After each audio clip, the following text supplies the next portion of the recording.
I suppose that she knows that I'm almost famous. Neck bang bang, and we dangerous remaining. Time steady changing. I don't know these niggas, and I don't wanna know them. This girl just want that big moment, so she can blow it. That's bogus, but I don't tell her what's what. Don't wanna be stuck, cause she's so starstruck. Wanna be around us, but I just rather play the field, rather keep it real, rather take you out, rather tell you how I feel, and show you that this game is for real. Cause I know that you're in love, you're looking for a star. Walked all this way to find a man with a car, hanging at the bar, champagne, caviar. No, you never seen a nigga like this, like this. You never seen a nigga like this, like this. Girl, you never seen a nigga like this, like this. You never seen a nigga like this, like this. Girl, you never seen a nigga like this. So quit it, you spend seconds, hours, minutes working on your fitness for a nigga to witness. Go quit it, I ain't tripping. You ain't the baddest bitch I'll ever meet. The homie said he already be in the backseat of a Honda Jeep. So the whole shit you can really keep him so cold on him, so cold on him. You homies in the feds, cause bitch niggas been told on them. Seen them boys in the streets and did a lot more, just stole on them. Niggas know the pen when they feel the heat of that stove on them. Send the hell the Lord don't want them. But these girls from church Sunday morning, Saturday was out pouring. Show me a worthy opponent, show me a match. No nigga, I face mine. Now my mind, no hang time. That's MJ on the baseline. Girl, I know that you're in love, you're looking for a star. Walked all this way to find a man with a car, hanging at the bar, champagne, caviar. No, you never seen a nigga like this.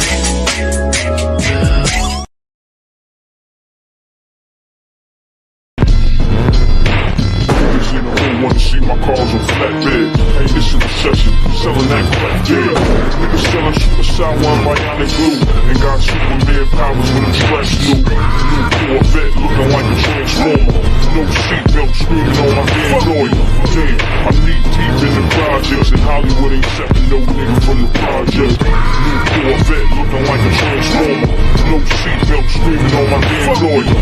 Damn, I'm knee deep in the projects, and Hollywood ain't accepting no nigga from the project. New Corvette looking like a transformer. No seatbelt screaming on my damn lawyer. New Corvette looking like a transformer. No seatbelt screaming on my damn lawyer. New Corvette looking like a transformer. No seatbelt screaming on my damn lawyer. Damn, I'm knee deep in the projects, and Hollywood ain't accepting no nigga from the project. New Corvette looking like a transformer. No seatbelt screaming on my damn lawyer.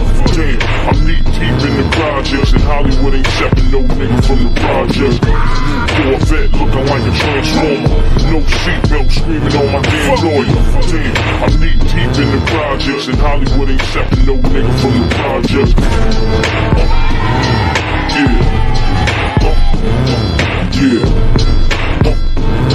John Dillinger shit.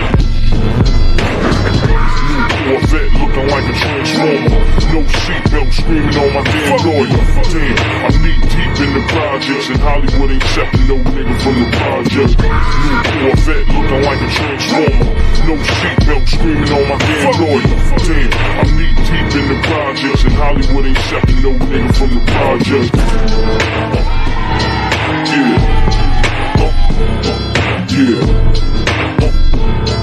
John Dillinger shit.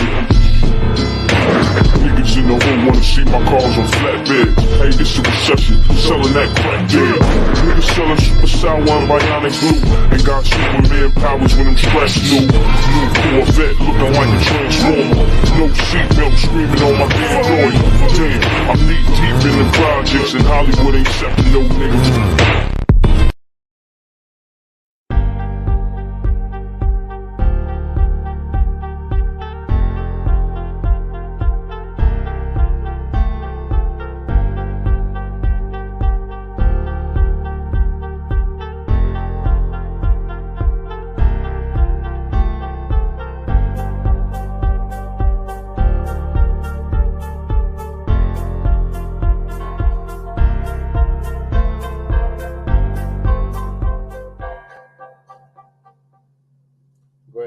grand evening. Thank y'all for tuning in to another episode of the Front Line Blacc News. I'm your host, Chan Krummer, on this episode, Season 3, Episode 23, Part 1 of the Front Line Blacc News. We'll be discussing several things. First thing is tangibles. It's the year and a decade of tangibles, Black family. We're demanding something tangible for our vote. So any politician that's seeking your vote, demand something tangible for your vote. Stop just voting just because the white-owned media told you to go out and vote, or the Democrats fear-mongered you into voting for them. Vote because you have an agenda and a cause. And that agenda and that cause is the Black agenda. And that cause is reparations. $100 trillion for past, present, and future atrocities that have been brought against our people and continue to be brought against our people in 2023. Are Black people doing better under the Biden-Harris administration? And we still wait on you biased supporters to call in. Black Experience Enhanced. Y'all already know the number. Y'all know the day that we go on. Every Tuesday evening and every Friday morning. You already know, and y'all don't call up. I don't know, it's because you think you're getting charged or what, because I know Blog Talk Radio is charging you, but even you, we're still waiting on you Biden supporters. Tell us what tangible benefits we're going to get from a Biden administration, because Biden's been in office for almost 4 years now, and we have got nothing tangible, Black family. So all you people that was like, anybody but Trump, and we just can't have 4 more years of Trump, what do y'all have to say now? You can express it every Tuesday and every Friday morning. Black Experience Enhanced, 516-418-5996. The next topic is going to be Blacc Elders are being pushed off their lands, particularly in the South. We got Blacc Mayors under attack by racist white supremacists in the South. Like, this is 1923. Immigrant crisis angers Black Chicagoans. Ramen Noodles, or Vivek bad Salami, denies white supremacy exists after the Jaccsonville, Florida mass shooting. That situation with Brickgate attack, where a non-FBA sister was attacked by a non-FBA brother. Sista says Blaccs are to blame for mistreatment because we didn't vote. You 3Ps are not going to get it no more. You preachers, you politicians, and you Pookies and Ray Rays. Your times are numbered. And we're not going to fall for the okie doke no more. Them days are over. So we're going to expose y'all every chance we get. First person that would come to mind is Jeff Fart and his whole goddamn crew in that so-called free think zone, which is really a free coon zone. Y'all included. Y'all are going to be checked every chance imaginable, possible, because y'all are enemy to our people. And y'all need to be exposed. You pork chop preachers that sweep our unhoused neighbors off the steps of your church instead of opening up your doors to the church. Y'all are going to be exposed. You politricians that love to tap dance for master and do nothing tangible for us. Y'all are going to be exposed as well. And then we got, of course, our unhoused neighbor news and our unhoused neighbor sweeps. Now, keep in mind, Black family, this is part 1.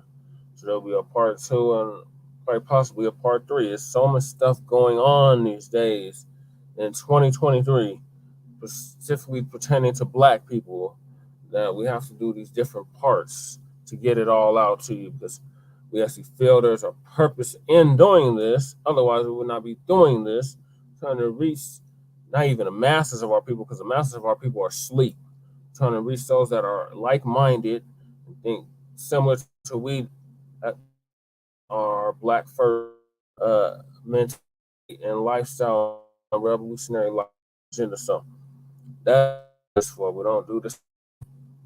We definitely don't do this for the Pookies and Ray Ray. It's for the preachers or the tricking. And we don't do it for the Jeff Farts. We do it because our people need to be here and know that we are, and we taking the proper precautions, steps, and strategies while we are in this war. Yeah, it's just one of the outlets that we are able to get that information out to you. And as the signal boosters of the new Black media, we find that this is essential that our people get this knowledge, even though the views on paper don't match it. We know y'all watching because y'all still in our terminology, y'all still in our jargon. Y'all want to start talking like us. See you, and we're watching. No, trust and believe. Yes, I did say Salib. We have receipts and voices. We which are paid and don't ever get that tangled in. So yes, unhoused neighbor sweeps. So I was hoping Shabbat would join us. Like, lady, check that. So I'm just gonna be myself. Besides whoever's viewing, I'm not gonna to our dysfunction right now. This go on, despite whatever going on, must go on bigger than us. It's essential that our people get to know. This is the year and the decade it was Black family. So continue to ban for your vote. Now we didn't Oxford son. Explain stuff for Remedial. Understand the more of context and reason. So constantly repeat ourselves. Get it crystal their thick skull what it is. So Tangent 2020 by Tariq Nasheed. We have been giving credit for day one because we are of the new. So we have no giving credit that is due at campaign Frontline. Currently, Democratic seat have a problem. So we have to let that. But yeah, this is the year of the tangibles. We demand something tangible, our vote, and we're not letting up. So all the hungering in the world, you Democratic shills, roly-poly marks, our version, the Jeff Fart, they're not gonna fearmonger the polls no more. Them days long over. If you didn't get the 2020, you're definitely in 2020. So, like I said, Tariq Nasheed, hashtag tangible, and detailing everything in demand from the political party system. Currently, that's what we on is a two system. Instead of, seeing greater horizons with party or independent party, continue to remain Democratic plantation after all of these years of malign neglect. The malign neglect is built in malign neglect that's been going on for the past 60 years. So, said enough is enough. Shout out to you. He came up with the hashtag was 2020.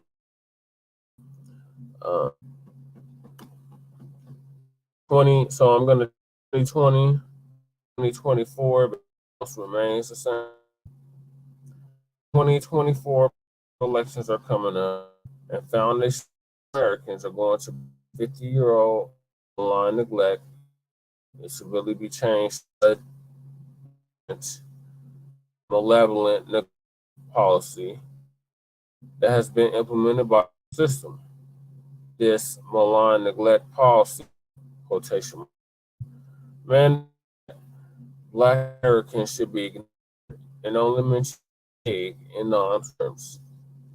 Lumping foundational Black Americans with minorities, immigrant, people of color has the progress of Black American group while tangible for other groups. And that also includes Black people of color, minorities of color, whatever bullshit technology they used to lump all in with these non-white groups. In this life cycle, Black Americans are going to insist that our specifically met by towards seeking our vote. Foundational want tangible benefits. For us, we do not want benefits that are provided group.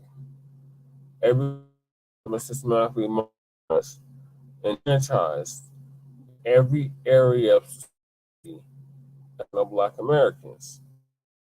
So we refused in with groups who can assist in the nation and disenfranchisement of Black Americans. So politicians must offer tangibles. The foundational Americans will not vote for them. Be sure to spread this message on social media, hashtag 102020. And since it's 2023, tangibles 2020. And next, when the next presidential election is, tangibles 24. All 2,100 tangibles. You need to demand them.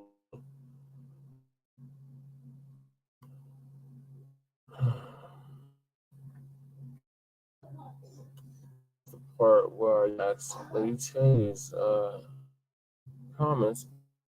West Coast President Shabaka Sankori's comments. Subject is very dear to me. For office, my advice on a Black first. It is straight in the city. Continue to support these same fakers for phonies like Professor Black Truth taught. Speaking to this community and support fakers, frauds, and people that have been to our community, but yet they call them pillars of the community.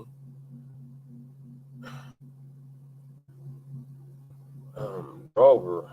We're going to continue to expose those frauds and phonies for what you are. And we have types of happening here that nobody will talk about. You know who will talk? Front Line Revolutionary,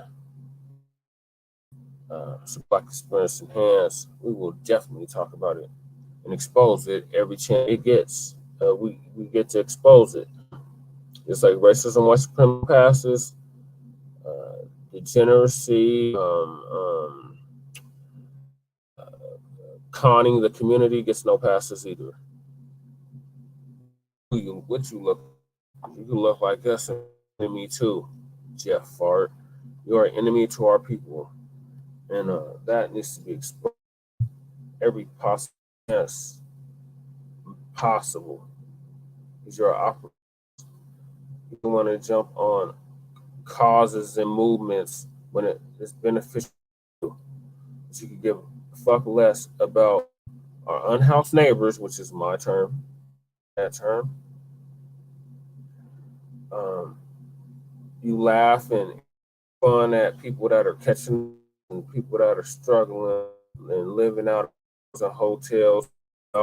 You like Medina, y'all, Hash, rest of you fakers, phonies, would goddamn instead of donating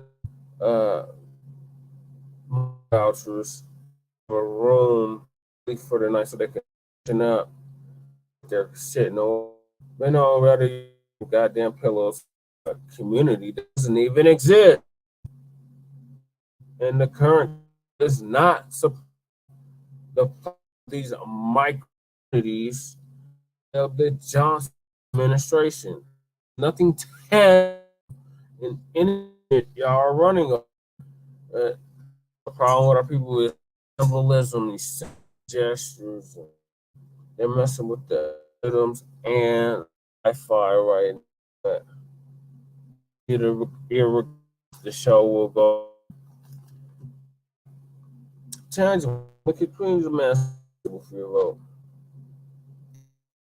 Democratic shit, fear to the polls to get your booty to the. Just don't let them fearmonger you into getting the jab. I mean, already talking about it. They're flagging Front Line Blacc News season 1 of discussing it. So get ready, family. When they're going to continue to manageable or glue and lead paint for children, that means to hold these politicians accountable, what they say and specifically what they do, specifically for. They're not going to do nothing specifically for Black people. Don't give up for the day, Black people. It's for sale to the bitter. Don't care who produce tangibles, produce the goddamn period. We're not just bad Democrats. Talk about the Republicans, Chileans either. These third parties, just carbon copies. Haven't been involved myself for 4 years. And remember, I am the junior the Unity, which is a modern legitimate party in Colorado, and we have 46 others. Ballot access in about 10 of them. So, including parties. Demand something for your votes. Stop just giving your vote away. Stop letting think they can take your granted. Since 90% of people, foundational Black American chattel slavery, vote for the Democratic Party. We're gonna go extremely hard in on Democrats, but we ain't Republicans and the third parties out either. They can all get this work. They can all get this smoke. So continue to the manageable. This is gonna be a marathon, not a sprint. Rest in power to our half FBA hustle. We're gonna victory lap, and all you they keep talking about get reparation, and it's never been. When it happens, y'all check over to Front Line, because Black Experience Enhanced, because this conscious, y'all make fun of the community. There you go with that Black shit. You got these cool girls that's afraid Black now. But Black, and then claim that they're ally of Black people, and have the cop or the audacity to say, or the lights played up saying, no, or stay up, because you're not Black, you're not unapologetic either. You're only Black when you can get something tangible from it. Any other time you're not Black, anything but Black. We see you, there sees you.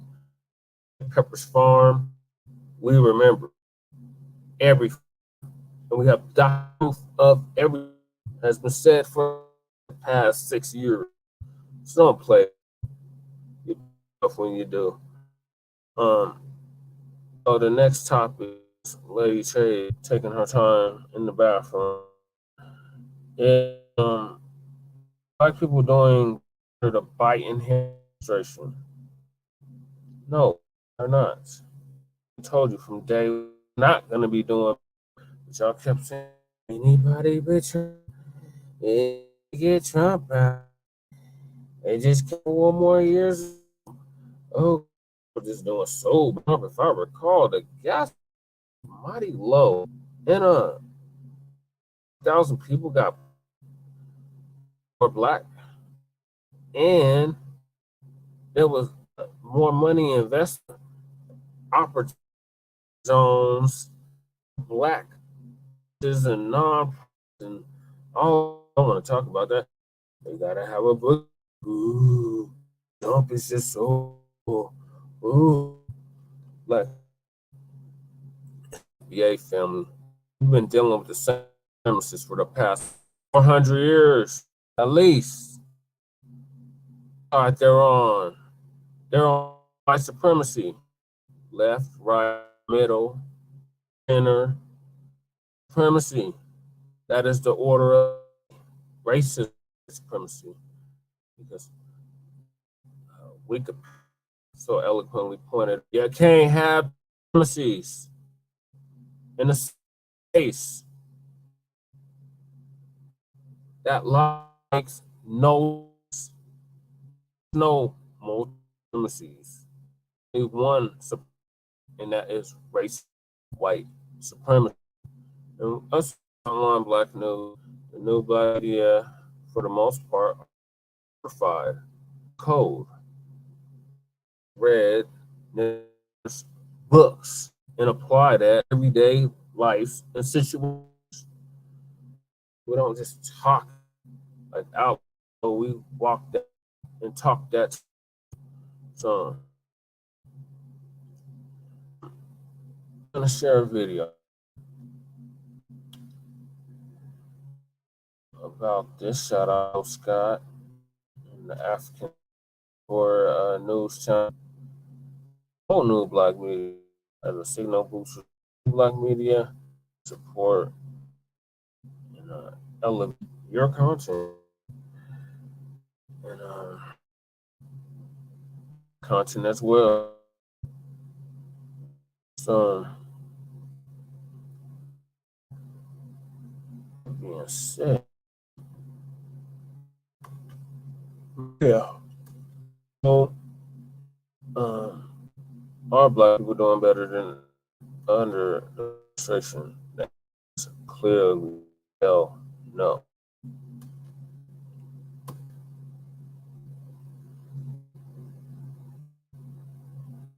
So we're gonna do that. 1 second. Internet is acting stupid right now.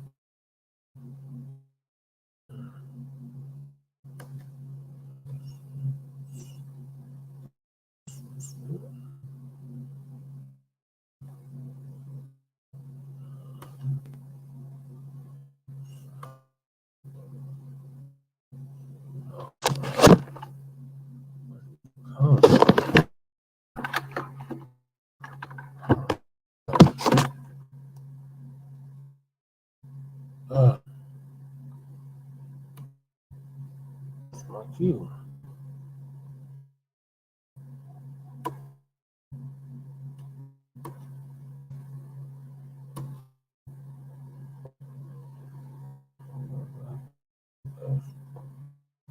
Oh, all right, here.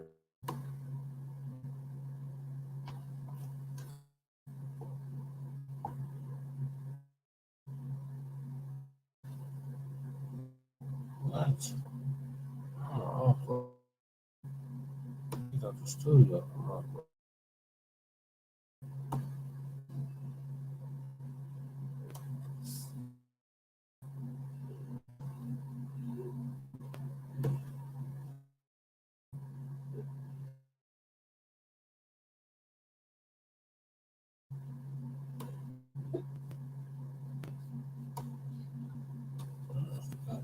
Cue.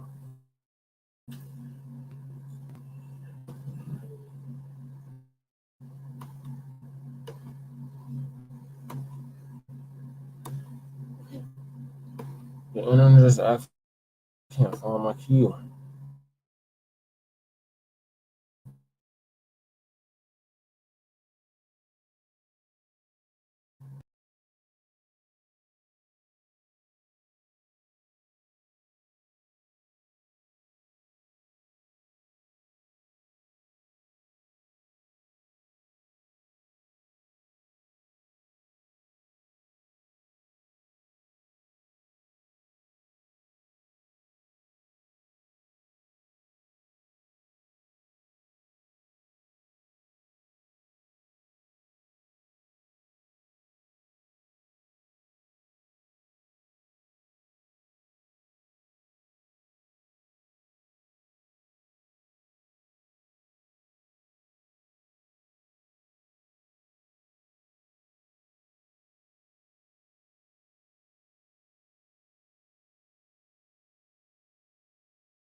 Are black people under the Biden administration?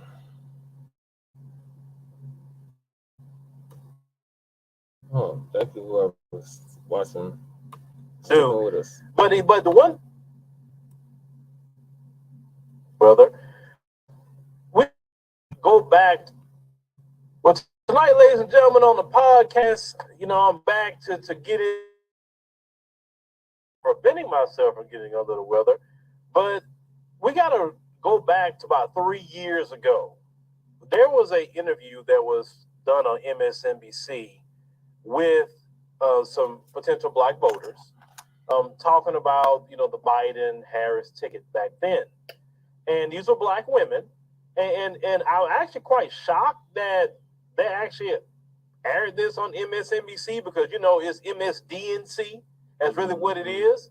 Yeah. And, let's listen to what these sisters had to say back then and just see maybe today were they right, wrong, indifferent. So let's start that. I'd write your name in at this point. Does the presence of Kamala Harris on the Democratic ticket sway you at all? Not at all. I don't know who said she had our vote. She does not. We were supposed to grab onto Kamala with the black girl magic, but that didn't happen because she didn't right her wrongs. Like, I hold officials accountable. I don't care what color you are. And I think that too often we automatically think that because someone looks like you, that they're going to have your best interests at heart. And that's just not simply true. Tired of what they see as black women's votes being taken for granted by the Democratic Party. Take a listen. It's like a bad relationship.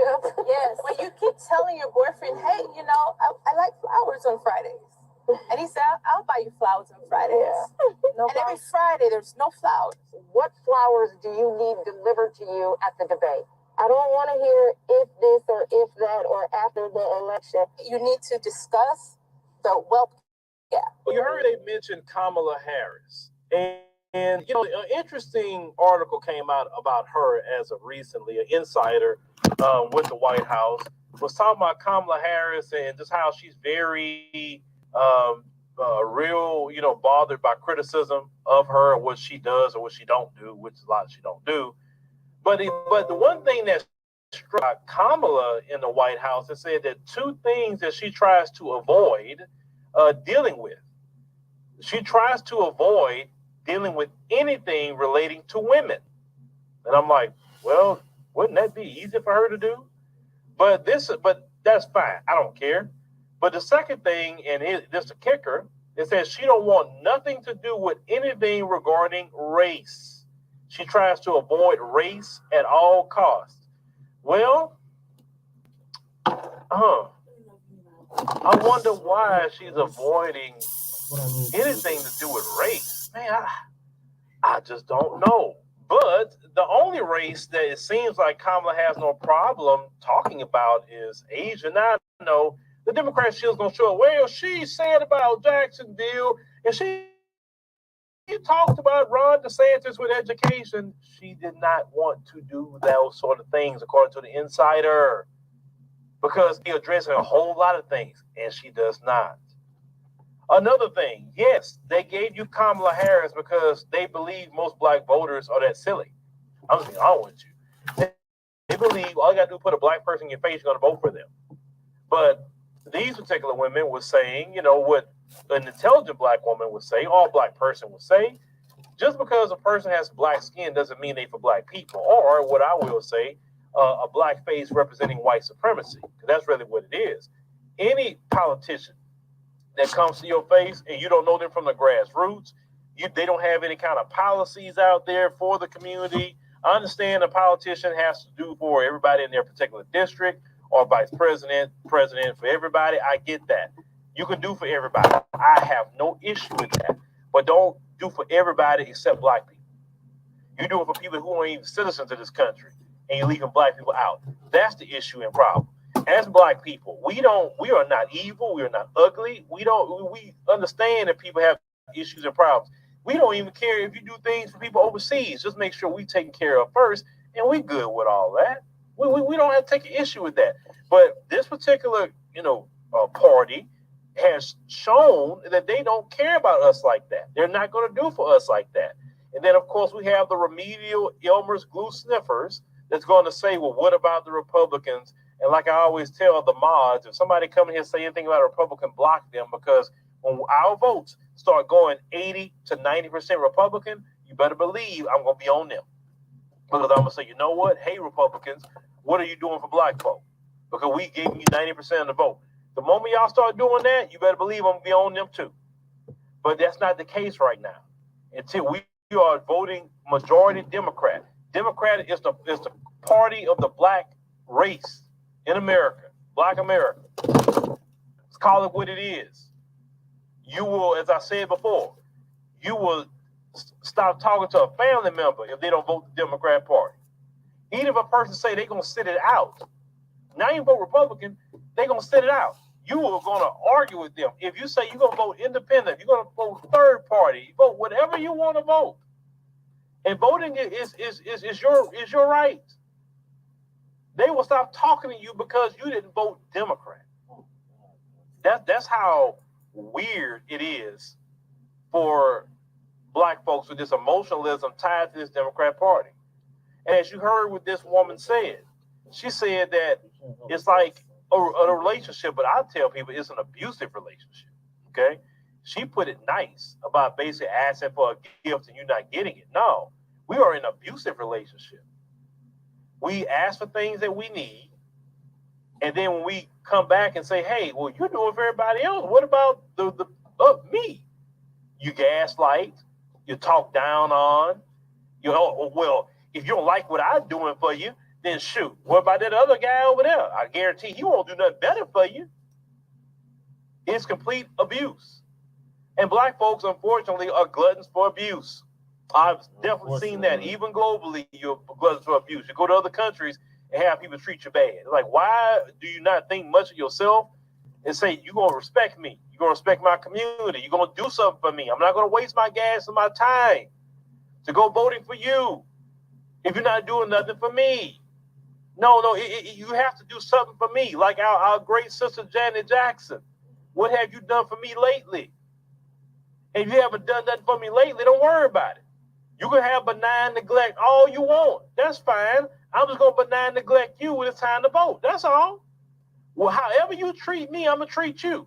And trust me, that kind of way of thinking is great. Because if somebody treats you good, then you treat them even better.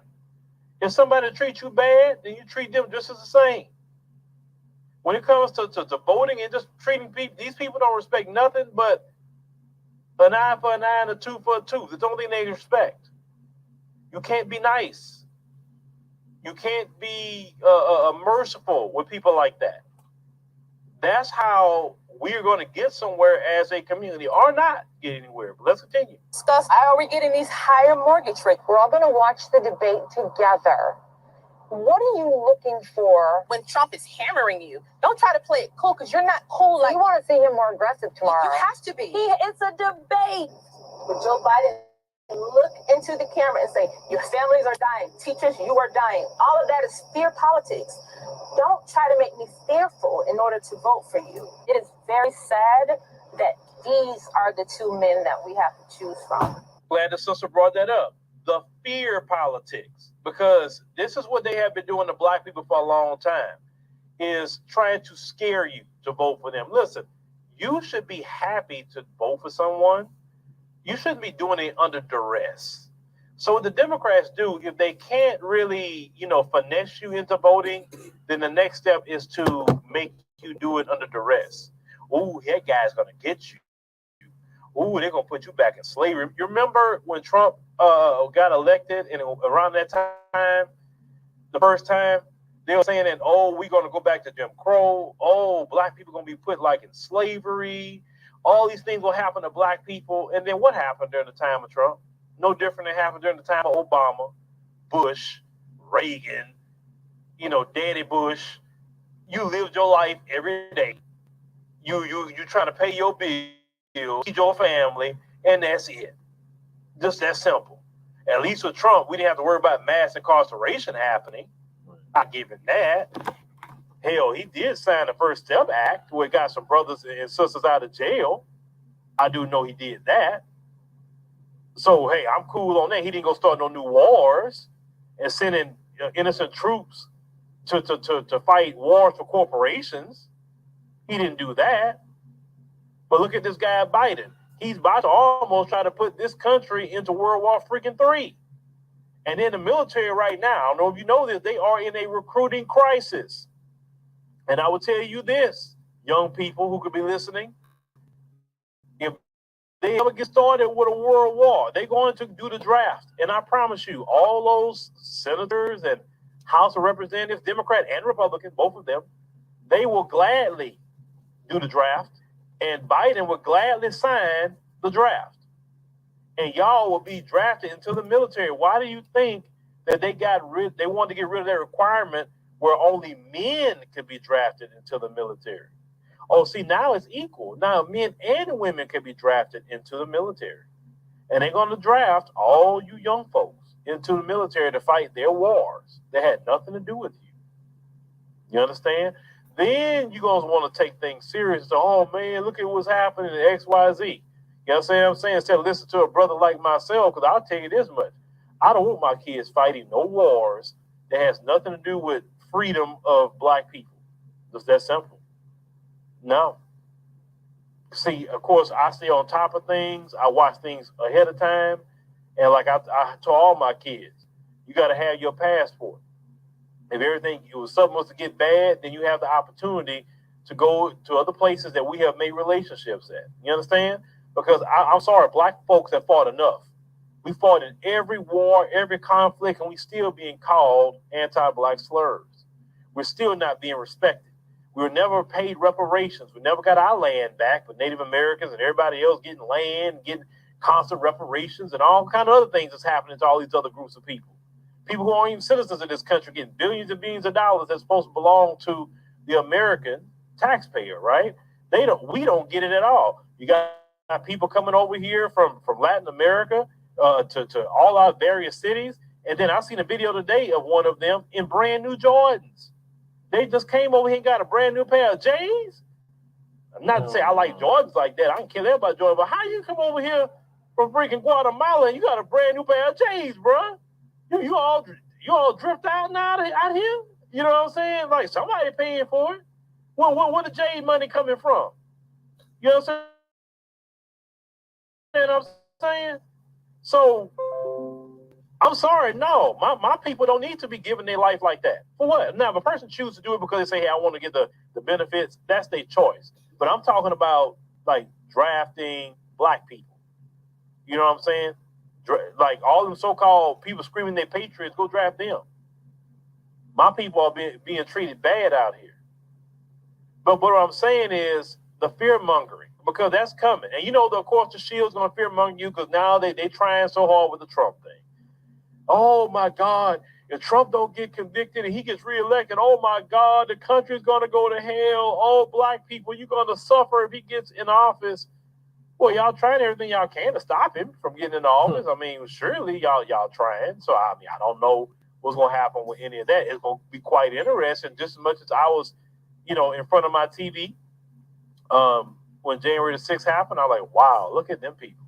Look at the carnage they're causing, right? It'd be the same thing if they talking about filming the trial with Trump in Georgia, right? I'll be paying attention to that, seeing what go on with that situation. All this is going to fundamentally change a whole lot of things that happens in this country. But don't let them people fear-monger you, because that's their next step. They can't finesse you, they're going to fear-monger you. Of course, Black Voters Matter are going to be out there trying to finesse you into voting, telling you got a voice. What kind of voice you got when you got a Jacoby Pittman? What kind of voice is that? It's going to sell you out when it's time gets tough. Remember that. That's part of your Democrat Party mantra right there.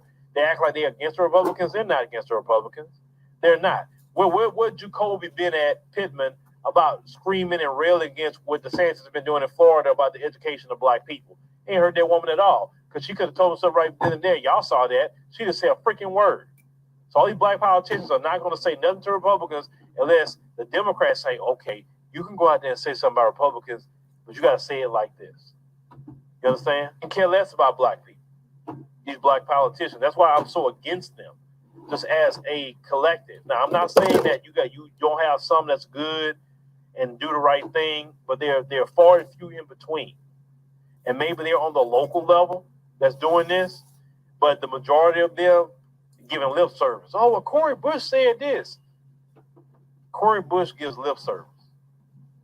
Until I see Cori Bush actually put in some real work out here, and I'm not saying she's a bad woman, but until I see her put in some real work out here and not be a career Democrat, then I can have a different conversation about that. I don't even respect a lot of black politicians for a lot of ways because they don't even want to talk to black media. And I'm not talking about boule media either, who's going to give them a pass and who goes to the luncheons with them. I'm talking about some black media that's going to, of course, let them speak, but at the same time, hold your foot to the fire and say, hey, why don't you do something for black people? See, you can hold your foot to the fire when a person inhabits a congressional district and the majority of their district is black people, or you can ride down on them all day long.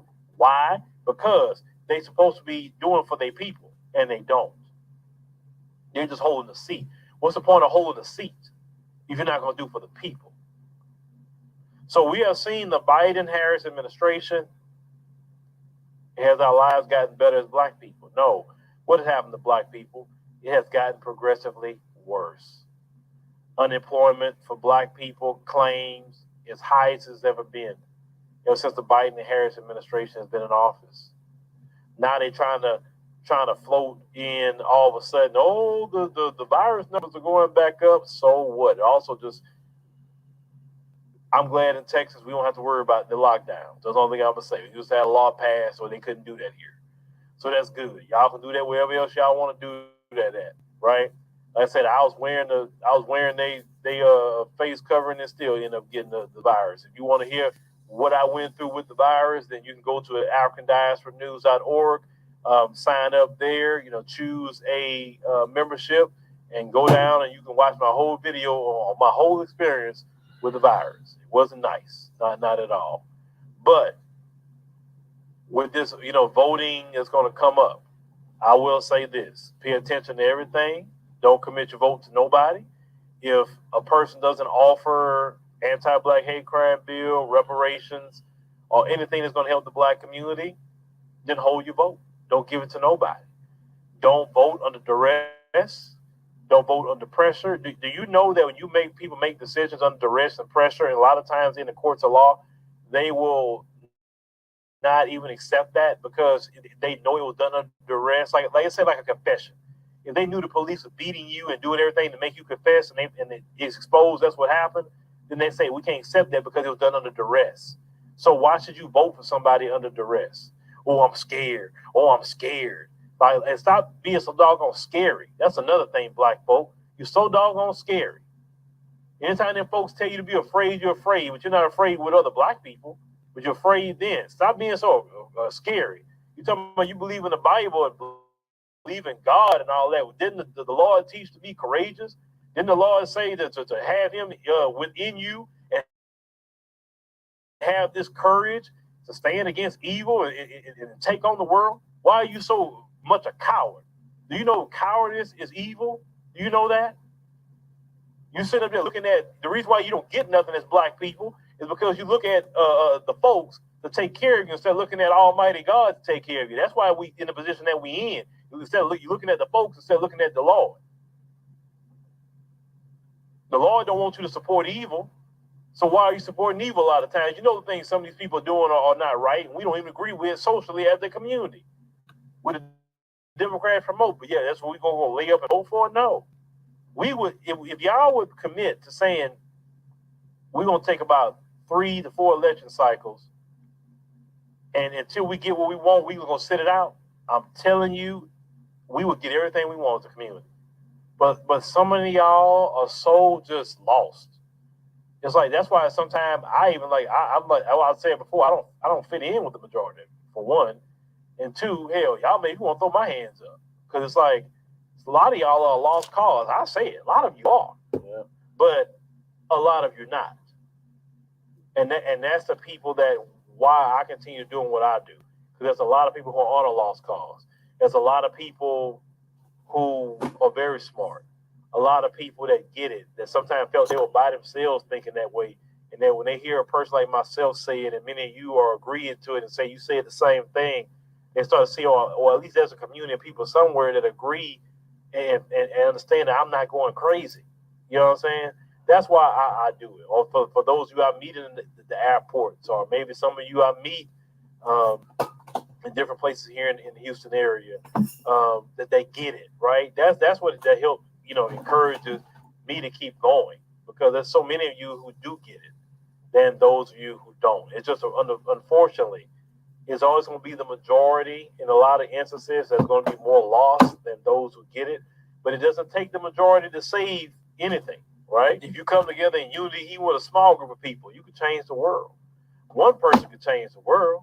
That's been proven time and time again, right? So y'all let me know what y'all think about, what these sisters are saying and what they're saying back then to today. Nothing has changed for Black people. Things have gotten worse, but let's see what the move going to be in 2024. We're going to already see Black Voters Matter going out there. Now we see the NAACP and all of them talking. We're seeing Cobra and Dark and all of them trying to tell Biden about a executive action for reparations. Biden cannot do no executive order for reparations. The only thing he can do is a commission. He cannot order that kind of money that's due to us. So if you fall for that finesse, remember, Cobra, Dark, and all them other so-called reparations groups had nothing going on until the grassroots got it going. Remember that. So the grassroots should be the place where that leadership comes from, not a bunch of bootlicks begging Biden for executive order that's not going to do nothing for reparations.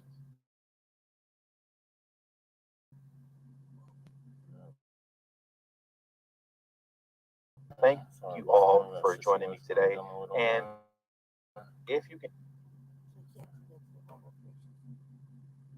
We can't do it in executive order, no. Apparently. You could do a commission, though. He's not even doing that.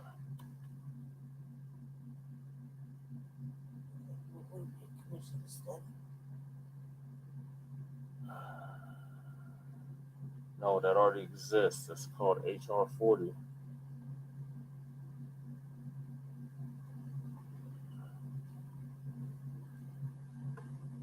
This is a nothing burger, by the way, Black comment. It's freaking meaningless.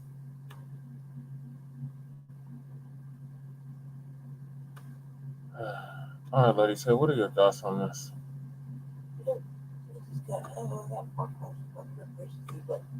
He's right. He's right. This is basically what we've been saying on this program and others.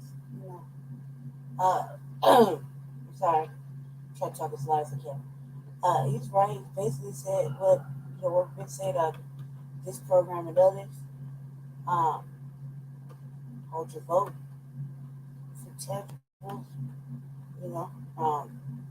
Yeah, no, it hasn't gotten any better. It has gotten worse. Everything's gotten worse if you really look at it. And he shouldn't get another chance.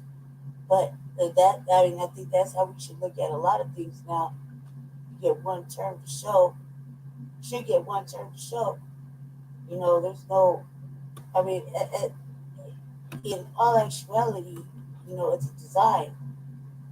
It's a design, and if the government really wanted things to get better for everybody, for Black people first, or for anybody, it would start with the fucking behaviors that keep us in the conditions we're in. because the conditions that we're in, not specifically Black people, right? But the conditions that the citizens of the United States are in is by design. And in order to change that, you have to change the behaviors and the root causes of it that are like, you know, keeping the country like that. There's money in all this stuff. You know, there's money in pain, drama, you know, death, incarceration, poverty. There's money for them. There's a benefit. They don't do it just, you know, because they feel like it. They're doing it because it benefits them. So if you really wanted to see that, you know, we can keep saying we want change. However, it doesn't really matter at the end of the day because the change isn't really coming. The change has to come from a complete and total fucking wipe down of the actual government and the way they do things. They owe money, they borrow money, they don't have enough money allegedly. They do have money for this when they want to.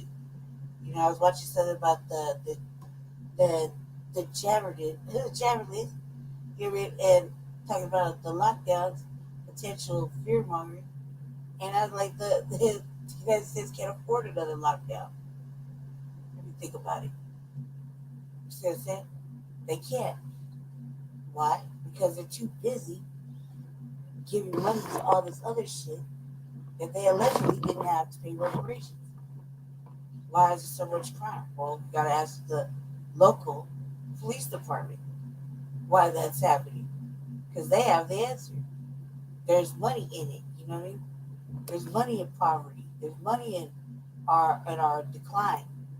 The more decline we have, the more alleged programs and systems they want to help us with, which is just another way to funnel money through. It doesn't really help nobody. So, in all actuality, no matter what we want or who we want, it doesn't really matter because you're gonna have to cleanse all levels of all three branches. You have to cleanse that and redo it. And at this rate, everyone is so programmed, indoctrinated, and fucking scared. You really couldn't get a proper three forms of new government, and let alone trust it. Trust that they'll run in your benefit. They don't work in your benefit. You know, we watch time and time again. This recently, with our own local government, try to pass things for Black people, but won't be able to get it done because white supremacy has its way. They'll have their way. They could be there fucking 2 days in a row. Doesn't matter. At the end of the day, white supremacy had its way. And the same things continuously happen. So until you do like a actual purge of the three branches and replace it with, you know, whatever you want to replace it with, you know, us will be codified, empowered, you know, Black first thinking individuals that aren't gonna switch up and, you know, go back to the plantation when it's convenient for them and fuck us in the end. That's gonna be hard. That's gonna be really fucking hard because we could barely agree this shit if we were more than fucking 5 people in the same room. Come to a court. Think about it. So divided. And it's on purpose. Everything is a design and it's on purpose. So until at least a good strong portion, like as many people fill the 3 branches, we could get all those people all in court. We could get a group of how many people fill those seats. All on code. Codified, Black first, right thinking. You won't be able to change it and flip it back. Then you got to recorrect all the madness, which means you're gonna have to stop this, stop that, figure out how to get out of the debt that you're in with certain countries, You know what I mean? Or whatever underlying quiet secret fucking shit they got going on. They keep us in this fucking condition. Because keep in mind, it's not just the United States that did promote that. You got funnels coming in from other countries that are contributing to that for a benefit or a promise the United States is making that we may or may not know about. Really? But supremacy is global. It's not just the United States. I feel you on that, but we live in the United States. Just hypothetically, when they was talking about bombing Mexico, I was like, they're cutting off their own foot right there. Why? Because Mexico is what keeps all that shit coming through. That's what's paying the fucking this. It's also what's keeping certain fucking drugs and guns out in the street. After it, you can only blame Mexico for so much. Because after that, it goes into the hands of your local police departments. How else would it get out on the street? When you look at the TDM, in this little study, it wasn't Mexicans getting in trouble for all that shit. It was Americans. See what I'm saying? So we can only blame them so much, but they're getting the kickbacks. If you get all this shit from other countries to keep crime and keep poverty happening and keep the narrative going, you obviously got to pay for it, right? Yeah. The United States paid for it. It goes with every fucking other country. We just happen to live here. Even though white supremacy is global, you're right. It's making these underhanded, low promises to other countries, and other countries are doing the dirty work, right? And then we have the nerve to get mad and fucking pick wars to show like we are straight. But in reality, we're in the enemy country. You see what I'm saying? In reality, we are a country divided within itself. And it's been like that since day one. It's living under just a facade of united. The only unification in this country is white supremacy. That's the only thing that people are united under. So what was your question about reparations? No, I forgot. All right, did you have anything else to say about this topic? No, sir. So all I'm gonna say is, we told you so. Oh, yeah, that's it. Goddamn Biden supporters, we told you nothing was gonna change under Biden Harris. Y'all kept telling you, you can't get Trump out. You can't do it. And how's that working out for y'all? Y'all done went and ducking and hiding. Where's all that energy y'all have for Biden and Harris 3 years ago? If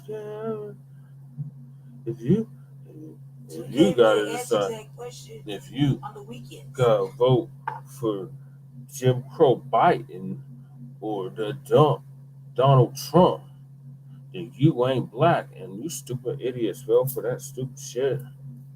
You let a president, suspected white supremacist, fearmonger you, how you gonna vote for somebody on the premise of and tell you that black? you're not black because you don't vote for him. Yeah, but you don't even do black shit with black people. Don't do nothing No, for seriously. black people. No, I'm not talking about black people. Oh, well, they're just Democratic shills. So you feel me? So you showed up to They show just you were vote black. blue no matter who. Hold on, because you showed up to show you were black, but then you don't unify. Because they're not black But first. hear me out, though. They're Democrat first. What I'm saying to you is, how the fuck are you going to vote because you show this white man that you're black, but you won't unify with black people to fucking make critical change? Do you understand what I'm saying? Because So they're not black first. There is the fucking lying fucking rock that threw against the glass house. You dig? That's what I'm saying. And I'm saying you can't be surprised by that because they're not black first. They're Democrat first. That was neither here nor there. The fact that you went and voted based on the words of a white man. Because he's a Democrat. and they vote blue, no matter who. And they've been doing that shit for the last 60 years. I don't think that was the point, Jesse. That's not the point of what I'm trying to say. Yes, you're right. Yes. But that's not the point of what I'm saying. You're right. You're right. Never mind, you're right. Okay, so did you have anything else to say about the subject? No, just don't vote Democrat. At this point, you're gonna have to actually either gonna sit it out. They're gonna say You're either gonna sit it out. What's the alternative to the Democrats? Nothing. Sit it out. Shit. Do something for what? For y'all that just have to vote because you feel like it's your obligation and duty to vote in a country that doesn't even consider you a citizen and shows that every single day, you can vote for a third party. Well, I don't want to waste my vote. They don't care about your motherfucking vote anyway. At the end of the day, it doesn't matter if you voted or not. They can do whatever the fuck they want to do. So I'm going on vacation, like I've been saying for the last 2 weekends in a row. Black people should go on vacation right now. Period. You earned it. Go on vacation. They're only concerned about you when it's election season. And even then, not so much. You know what I mean? So if you really want to make an impact, maybe it's time everybody think about going on vacation to all these open countries that are just empty now because motherfuckers are over here wearing new Jordans. I don't even know what that is. I can't remember the last time I had anything brand new. Apparently, you can sneak all over, get all the privileges we can't even get, and we're American citizens born from the soil. Just think about that. We're thinking about voting. Think about the dive-ass place you live in when these motherfuckers get apartments and brand new stoves. Let me know how that worked out for you when you go on the line up at the polls. Then you know what it really looked like when you're over cities over policed with white abusive police officers. You know, well, they're not really policing them, but they're policing you, natural born, soil born fucking residents. They want to make them the police. But they're not policing the immigrants that are coming over here raping and killing and shit. They want to make the immigrants the police. So while you're over there thinking about that, and give them the right to vote, what country allows non-citizens to vote in their elections? Apparently ours has been doing for a minute. So it started out in New York. So I'm just saying though, just keep that in mind, family, when you over there lining your ass up to go get sign up and vote. Just remember, as you're born here from the soil, and yet you have people taking precedent over you getting shit that you deserve, you earn, you pay taxes for, and you can't have. And they do it right in front of your face. Blatantly, smiling and not giving a fuck. And y'all just keep going on voting for them. And then look at us like we crazy. Right. So, you know, while they're smiling in your face, moving around and shit, you just remember while you're standing in the poll like a jackass trying to fucking vote Democrat. You just remember, we told you so. And we're going to keep telling you so. I'm going on vacation.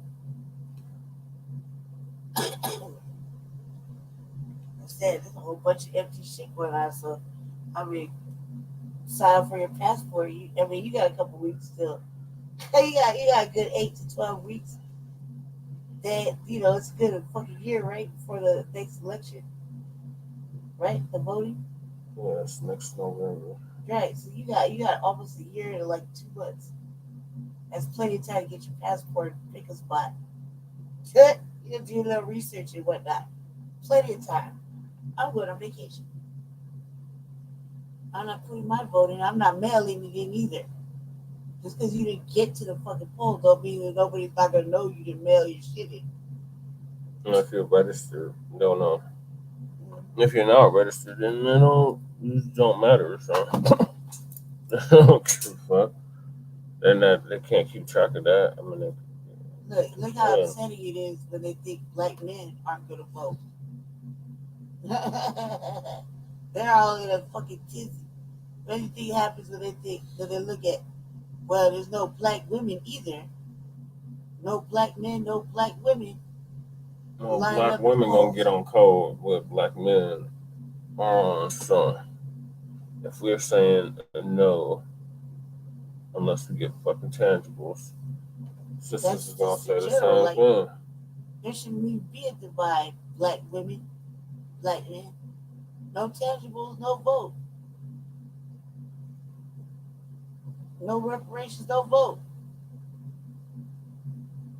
No fucking black first specifics, no vote. If you say you want to vote for the Republicans, You don't know how to read? You don't know how to no, read? Definitely people don't don't know vote. how to read. No, they can barely.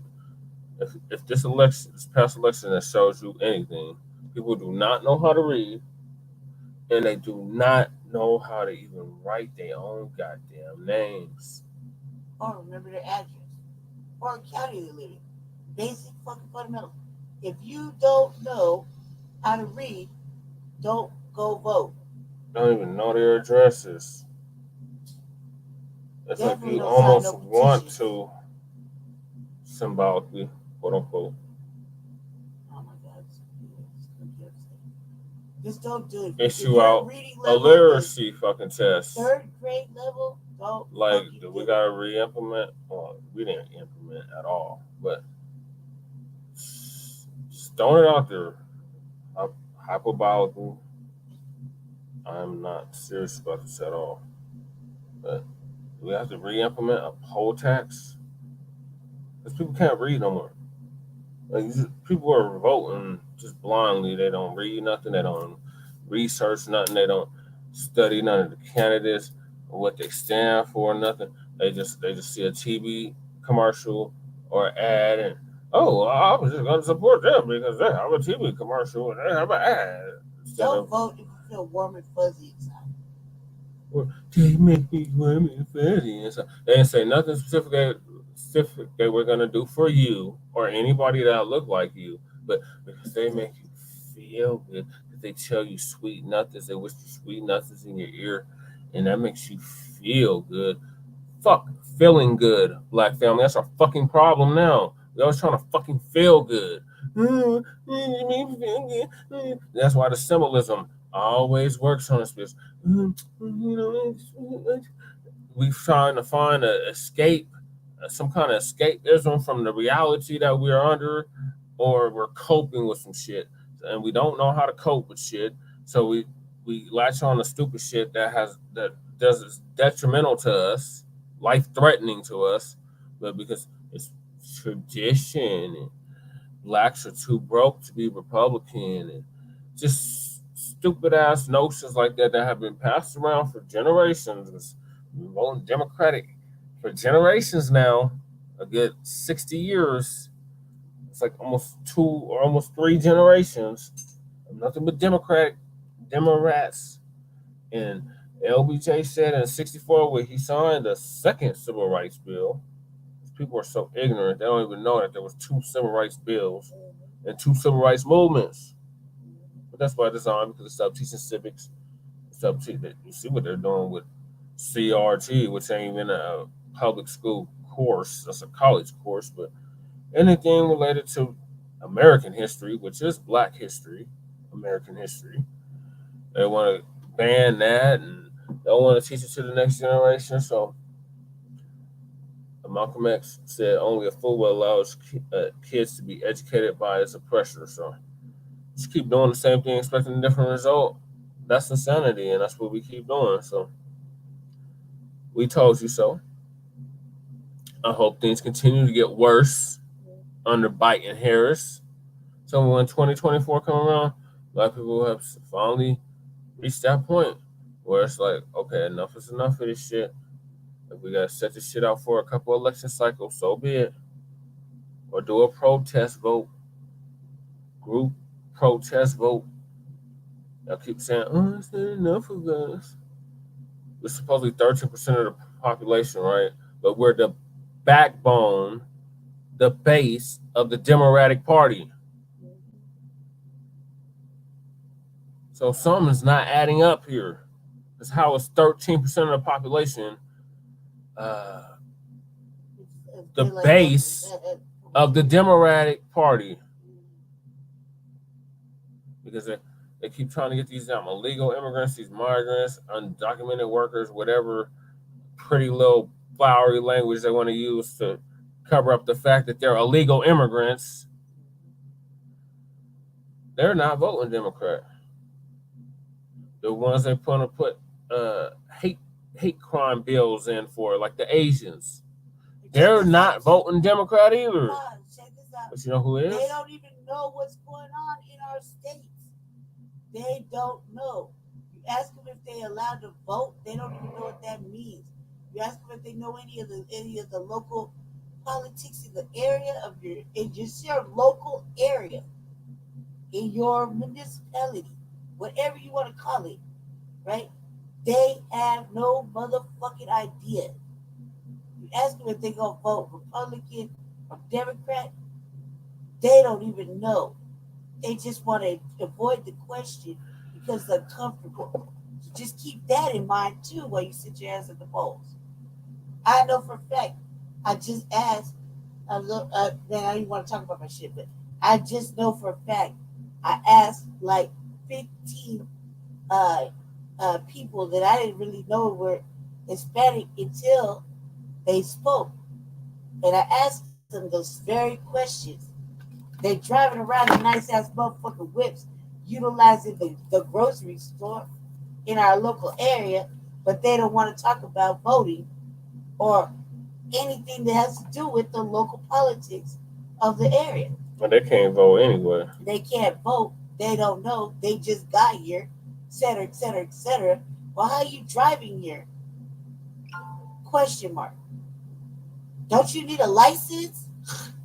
Apparently they don't. How are you driving a G-Wagon?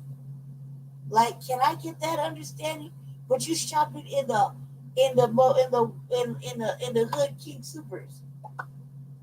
You're getting access to capital, we're not. You get to come here tonight, and I'm like, I'm over here going off and shit, talking about must be nice you come over here to this nice ass whip. You guys like, don't you got a license? And they want to just avoid the question, like, you not register? Why don't you register? Do you speak English? Do you read English?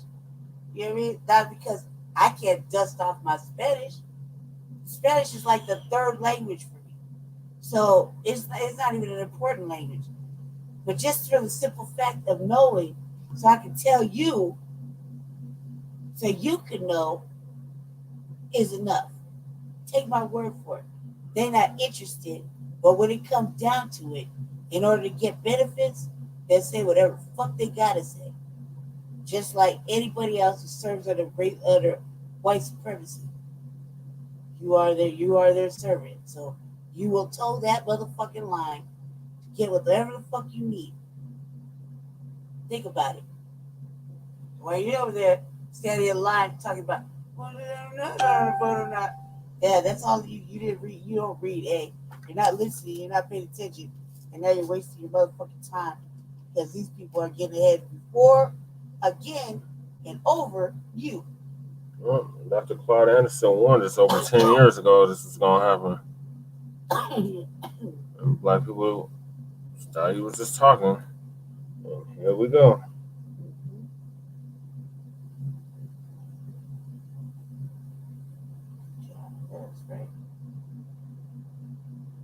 So they just think we're just talking. So, like I said, I hope things continue to get worse.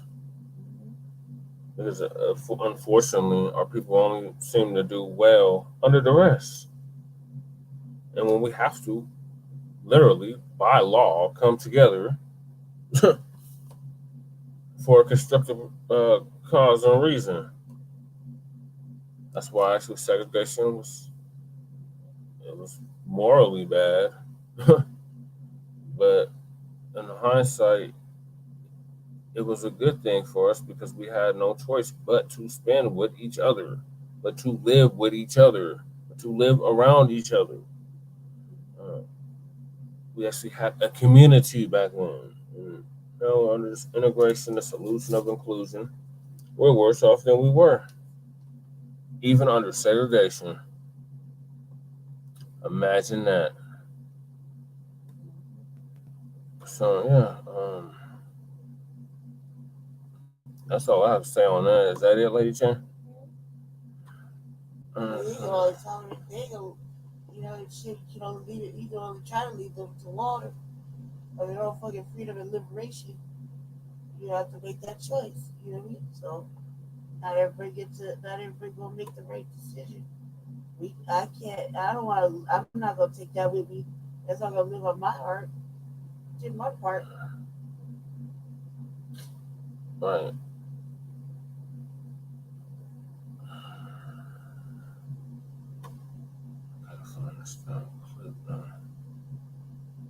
Keep talking a little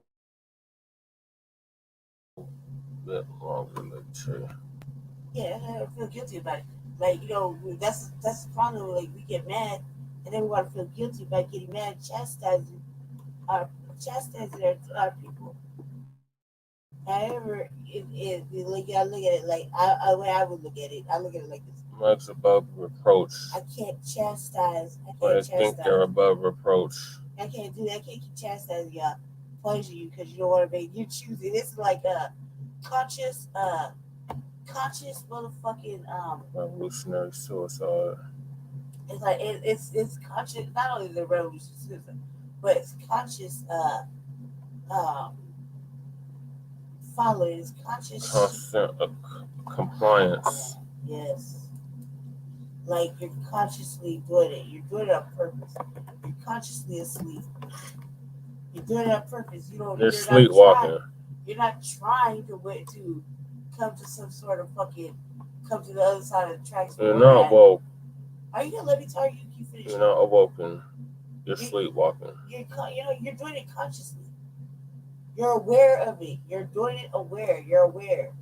Your eyes are wide the fuck open. You choose to do this under the premise that you don't know what you're doing later. And it's bullshit. We're in 2023. Everybody's eyes and ears are wide the fuck open. Why? Because we've been saying it on a metaphysical level. We have been saying that you're activating. It's our season for activation. You know what I mean? The universe woke everybody up 2 years ago. So now you want to play dumb, and hey, we ain't having it. Now you want to act like, I don't know what to do. Of course you do. You're choosing not to. Mm-hmm. That you're scared. What are you scared of? All the shit that has already happened. All the bad, ultimately stupid bad shit already happened. Right? Is any more bad, crazy shit gonna happen? Maybe. But lately, we've got so accustomed to see this shit on a day-to-day basis, we're getting numb to it anyway. So what the fuck are you scared for? There is no reason. So there isn't a reason for you not to come on over and pick up a motherfucking book and re-educate yourself and reprogram. There is an excuse for it. You're consciously doing it. You're aware that you're still on the plantation. You're aware that you're under the thumb of racist white supremacy. You're fucking aware of it. You're doing it on purpose. So, like I was saying, it's like we all deserve vacation. Like people go on vacation. Yeah, let's go on vacation. We deserve it, right? And you motherfuckers that choose to say like that, you can stay here in the United States and babysit the immigrants. You're welcome. Do you a favor. You know what I mean? You want to stay here so bad, you like living like this, you're comfortable, you're very comfortable. Well, stay here in your comforts. Go ahead, be comfortable. Don't change your mind later though. Be comfortable. Because you're uncomfortable fighting for your own fucking liberation, your own fucking tangibles, your own needs. You're uncomfortable by doing that. You're uncomfortable because it's problematic and you may lose shit. If you are watching now, family, they are taking everything. The game is fucking just falling apart everywhere. Look at all the strikes and shit. Look at what's happening. Look at all the derailments. Look at what's happening. If you're not paying attention, And they're not. Right? They're not You're paying fucked up attention. anyway. So what? They said they're sleepwalking. You're doing it consciously. You're aware of it. You're doing it on purpose. Why? You see what I'm saying? Everything's falling apart. Everything is. They can't hold it together anymore. They're doing it. They're doing it. They know what they're doing. It's set up. Right? So if you're not willing to fight for it, I guess you gotta fucking stay right where you're at. Be comfortable over there. Because the motherfuckers that are fighting for it, they already know where they're going. They already know they're gonna keep going this way, and there's no fucking stopping it. We're going this way, there's no fucking stopping it. It's just like on the actual plantation, there was two types of Negroes. You had those that were in the house and they wanted to keep the house afloat. You had those like us that were out in the field that prayed for a fire, if there was a fire, prayed for a good old gust of wind to come through and burn the motherfucking house to the ground. And if somebody asks us, let's separate, or asks us, let's separate, or let's move along, go elsewhere, anywhere is better than this. Both those answers work for me. And nothing changed with the year. And the methodology and the terminology they use to describe what they do. So, keep in mind, family, there's a reason that the field separated the house. There's a reason for it. yeah, and that reason still exists today. And that reason was divide and conquer and racism and white supremacy.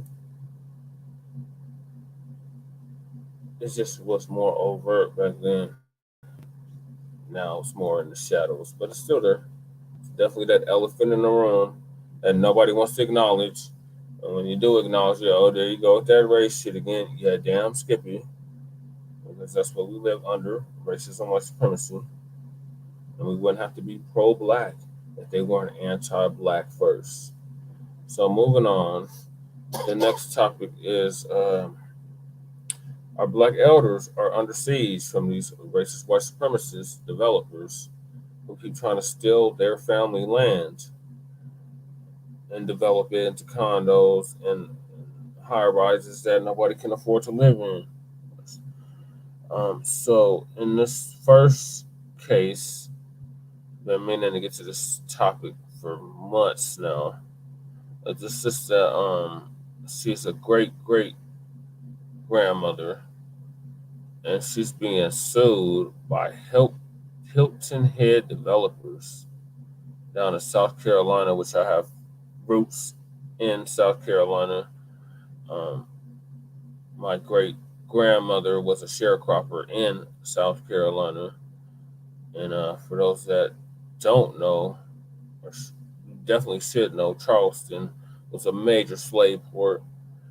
So I am definitely FBA on that side for starters. So anyway, that land has been owned by Black people for generations, and now these developers are trying to come in and steal the land, buy out the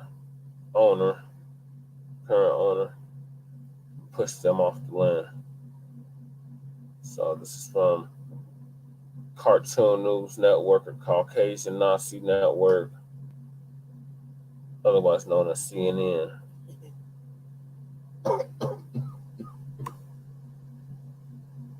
And thank you for staying with this, whoever this is. I think this is Jay Millie, but whoever it is, thank you for tuning in.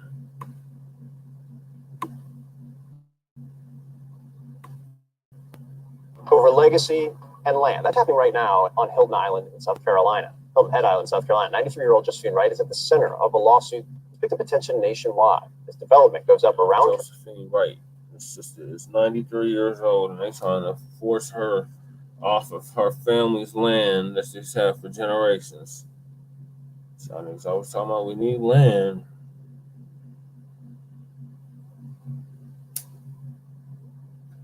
What good is having land if you can't defend it?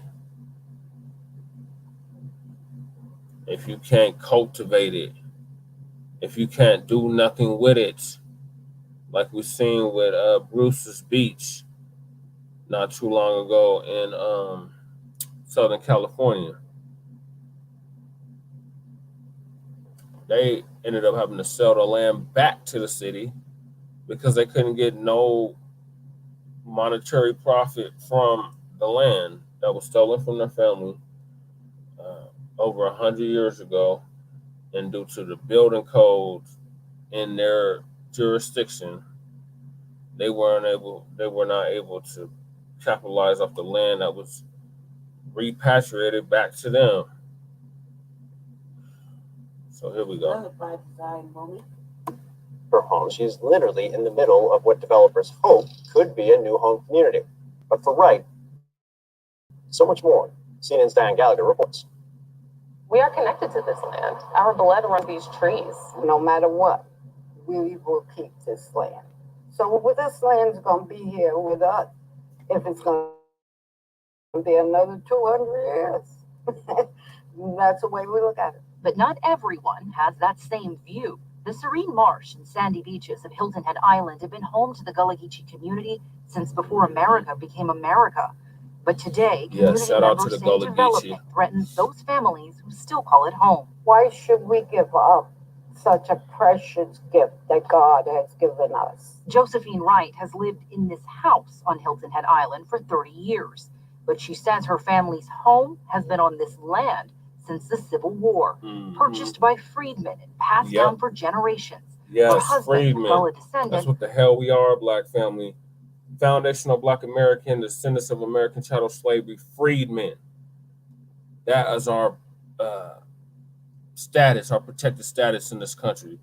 Freedmen, because they were supposed to right the wrongs of Jim Crow, of chattel slavery, with the Freedmen's Bureau. And as we know, or should know, that bank was created during Reconstruction, and that money was stolen and used to create the you guessed it, the Federal Reserve. So yes, they definitely owe us for that as well, as all part of the harms that they have accrued for the past 400 plus years. So yeah, get back to the video. Wanted to be sure to keep the land in the family after his passing. I feel so much pride and comfort in knowing that this is where I will be for the rest of my life. But the 93-year-old great-great-grandmother has felt little comfort here over the past few months. This is when we start hearing the trees that boom, boom. Wright is being sued by a company with plans to build 147 three-story townhomes along this Jonesville Road community. No. Historic Gullah Geechee neighborhood. Our blood, sweat, and tears are in this land. My ancestors are buried here. That's right. Down at the end of the road. Today, construction is closing in around Wright's modest home. Has the developer at any point come to you to speak face-to-face about this? No. I've never spoken to any one of them. They have never knocked on my door. She says about 5 years ago, a woman did ask her about selling the land to an interested anonymous buyer for $39,000. And I said, you're insulting my $39,000, really? And would you give them that message? She says her first communication with the company, Bailey Point Investment LLC, was being served legal notice, which alleges a satellite dish, a shed, and a portion of Wright's screened-in back porch are sitting outside of her property line, encroaching on theirs, according to their land survey.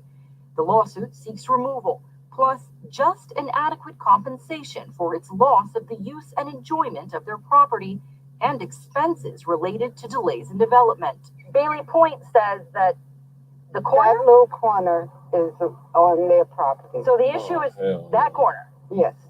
Wright has filed a countersuit alleging Bailey Point and their affiliates are using harassment and intimidation tactics to pressure her off the land. Now, Bailey Point has filed a response denying any harassment, as well as any previous offers to purchase her land. That's exactly what they're she has received an outpouring of support and donations, even from celebrities like Tyler Perry, Snoop Dogg, Fantasia, and NBA player Kyrie Irving. The town of Hilton Head just announced it is pausing all construction in line with their town code, refusing to issue Bailey Point building permits until the lawsuits are resolved. But Josephine Wright isn't alone in her fight. She speaks to the Gullah culture and the Gullah desire to fight back. Luana Graves Sellers runs a nonprofit called the Low Country Gullah Foundation, focused on helping prevent land loss in the Gullah Geechee community.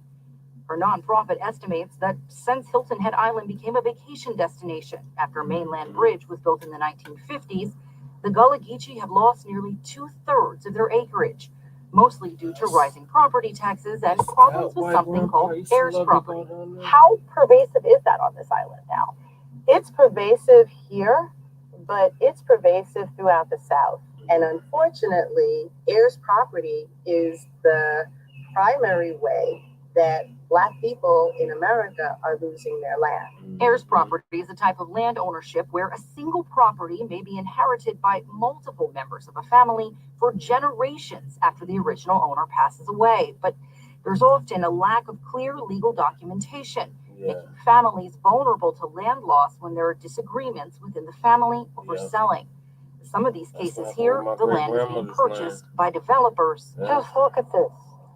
This is one of the most peaceful areas. And lost by the Gullah Geechee. But in the case of Josephine Wright, she's standing firm on her ground. Well, let me put it to you this way. I've never backed down on anything that was right. Now, on the past couple months leading up to this week, CNN has repeatedly reached out to Bailey Point Investment and really anyone that we could find associated with the project. A named developer did respond, telling us that they're not the developer of the, a named organizer did respond, telling us they're not the developer of the project, but rather an investment company that financed the deal. But we've reached out to lawyers for Bailey Point, we've reached out to the architect, even the engineer for the proposed subdivision. None have responded. Meanwhile, Josephine Wright says that she plans to continue this fight. She wants her 40 grandchildren, 50 great-grandchildren, and 16, soon to be 17 great-great-grandchildren to enjoy that property until they're 93 years old. Right. And rightfully so. I wish the grandma would have called it what it was. Racism, white supremacy, Black family. They don't want us to have shit in this country. We built the country, but we're not allowed to have nothing. That's been our experience since we've been here. Well, since they've been here, because we've been here longer than they love to admit. And that's where we come in as the signal boosters of the new Black media and the new Black media itself. We tell you this information that they don't want you to know. Lady Che, what are your thoughts on this grandma, great-grandma, FBA, Gullah Geechee? I think we should all be ashamed of ourselves and can only hope we can channel that same amount of energy to fight for the shit we want, like she did. And it's an insult to only 3,900, right? No, 39,000. 39,000. That's an insult. And she just They're gonna make millions, if not billions, off of it. Right. And we should be ashamed of ourselves because this lady started showing that she has the stamina and energy at 93. Stamina, energy, and drive to do that. She's making it very clear. We should be ashamed of ourselves for being lazy, complacent, and fucking full of excuses for why we're not doing what we're supposed to. And I feel like she needs support. If you're they continue to act like that, at least you do is support her and help her keep her shit. You know, it's tough when you're fighting something all by yourself against fucking people that want to take it from you. So I think that she deserves support. And Yes. And she is getting support, but she could use a lot more support. I'm glad four black celebrities pitched in on her GoFundMe. They raised $4 million for Daniel Penny. We can at least do that for this sister. Yeah, and at least get her some really good ass attorneys. We could do both. We got what, $1.6 trillion in spending power as of next year. So that's what I think. Collectively. Okay, does it have anything? No. Okay. So the next, it's a similar story. It's a brother. Shout out to Jay Millie for sharing this with me.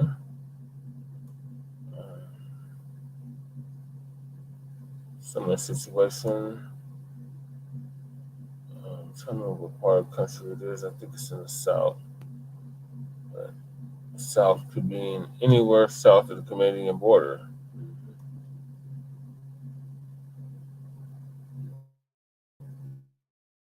I need more information, though. All right. So this is from Undisputed with Shay. Rashad. Shay. Kid doctor. Dr. Rashad O'Shea from the Young Turks. And he said houseless or heartless developers try to force older black men off his land, allegedly. So it's allegedly black family, but this is what it is. It's really happening. I'm gonna let the dear doctor explain it. Here is please. My name is John Simmons. I moved here 22 years ago. None of this over here was here. This was an isolated place. Nothing was here. And I worked hard. I took a wheelbarrow. It took me a year to clean this land up. And the city would not let me put a brick home here. They said I could only put a double wide. First, they told me I couldn't put nothing here because I tore the old trailer home down that my father-in-law had. Now, I had a lawyer. He charged me $10,000 to get me to get on this land. His name was, I'm trying to think of his name now. Okay, but now what's happening? But right now, the developer in this area, Trent Thomas, Roundtree Development, and their lawyers, is trying to take my land. They asked me to sell. I said I wasn't going to sell. They offered me $150,000 for my land just a few years ago. You see what I got? Last month, 3 months ago, they offered me $500,000 in front of my lawyer. I said, no, I'm not going to sell. He called me, Trent Thomas, say, his father called and say, I own your land up from back yonder. It goes way back there to your back door. And then his son called me 2 weeks ago and say, I want to buy your easement. I said, no, I'm not going to sell it. He said, I can force you to do it. When he said that, I prayed that I come up with my sign. And he called me a few days ago. He said, you scandalized my name. I said, no, I'm not scandalized your name. I said, you scandalized mine. And you say I was in the way. He said, I didn't say that to your face, but you said it. There's more. He said, well, won't you buy the land back? I said, I'm not going to buy it back. You ain't got no being in my land. Right. And so I hired a lawyer at first, Lipsy, at the Universal Tile Company in Bryan, Texas. College State, which one? And come to find out, he was the same one that helped them get into my land. So I went back to him and told him, no, you can't be my lawyer. And he told me, I said, what do I owe you? He said, nothing. So I hired another attorney to help me out. And God bless them. They're still in my land. Still in my land. They're still in my land. I don't know how they got into it. I was going to give my nephew a part to build a house. And somebody said, you better do a title check. I said, I went to the record department. I own my land. And when I found out Trent Thomas was in my land, nobody told me how he got in it or nothing, but he's in my land and he's trying to force me out. They told me if I didn't sell, they're going to buy this on the other side. They're going to squeeze me in. I was going to lose value. So, I'm 81 years old, and this is all I have. And I prayed and asked God to bless me with this land. Now the enemy's trying to take it away. 81. Put up this picture. And the sister was 90. Not on our watch, dear brother. Not on our watch. Exactly. He's 81 years old. In the state of Texas. According to the video, this occurred in College State, Texas. I don't have a lot of information other than this video. If anyone knows him or the individual who did the video, young lady, very sweet young lady, you've done a great service, madam. Please make sure they email us at indisputable at tyt.com. Indisputable at tyt.com. I want to address the accusations that Mr. Simmons has made in a thoughtful and methodical way so that he can receive the peace that he deserves. Jackson. Yeah, 100%. Anybody who has any information about that, send it in, please, because, like I said, that's all he has. And even though these developers could just go somewhere else, they see him as a victim and a mark, so they're going to keep on bullying him. So I'm glad that you were able to pick this up and reiterate what you said. Anybody, please send information in so we can help them. There you go. I agree with that assessment. What is your thoughts, Lady Chair? First of all, does that eminent domain? Eminent domain is when the government does it, but yeah, it's like soft eminent domain. First of all, the kid, like you own it, like what was there's no loophole, but where like you can't just do that. Like there's got to be some sort of legal fucking breach of somewhere. You know what I mean? Like and since a man knows he can find his own paperwork for whatever what he owes and what they took, you trace it back to whoever's in charge of that the record. That would usually be the assessors. Yeah, and there you go. That man is not only and I'm gonna say he's not right because look for elder to cry on camera if damn they're begging plead, you know what I mean? For fucking some sort of assistance, but not only that, but just the Lord. You know he's telling the truth, right? And he's on camera crying, he's on with real tears. Like he has more than that. He has a lawsuit. Not only does he have a lawsuit, he's entitled to everything that they took from him, and then some. Their harassment, all that is under harms. All that shit needs to be compensated and fucking made right. You know what I mean? They need to leave him alone. However, once they started moving in on his land and can call him and harass him and say they own it and it's legitimate, and he's like trying to keep whatever he has left. Because if that's it, you're fighting a developer. You know what I'm saying? He's just a one man fighting a developer. Come in white developer. A what? A white developer. You said it white.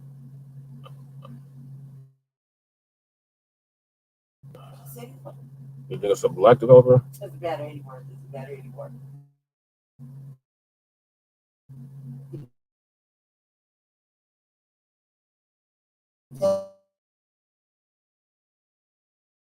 Doesn't matter anymore. It doesn't matter, but it doesn't matter. A motherfucking conglomerate. You hear me? And that they're gonna do with the land, it's probably development, maybe in the shop. Who cares? However, he can trace that back. Whatever lawyer he hired isn't even doing that little bit of menial labor. You see what I'm saying? And he's telling him he can't have a place of residence on the land he built, on the land he got, is to cultivate. You get it, guys? Yes, it's the water from the low bin leaking. Continue. Okay. Basically is doing him a disservice. Doing him a disservice. He's gonna find his records, find exactly what he owns, how far it goes, mark that shit off, take some pictures of what he previously owned and what he doesn't own allegedly now. And redo that too. And then, therefore, they're gonna find a motherfucking actual capable fucking lawyer. They're gonna go ahead and now do the due diligence, but go ahead and do the right thing and serve their motions. Get that shit to stop. I think you got a harassment charge. Them motherfuckers putting harassment. That's theft. You know what I mean? Somehow that's theft. And basically, you should treat them like squatters. Real shit. They stole that. That's stolen. Another act of stolen land. Yeah. They've been doing it There's a whole for bunch centuries. There's a whole bunch of things that man can do that he probably doesn't even know he can do because he's by himself. And then you just go on, like, you think that when you go and pay all this money to retain a lawyer, you think they have your best interest in mind. In reality, they only got their wallet in mind. Yep. So they'll do the most minimal act of work just to keep your money and to keep going to them, so they keep digging in your pockets instead of solving the problem and getting you the assistance you need. Yeah. Okay. Let me check. Is that it on this topic? Is that it for your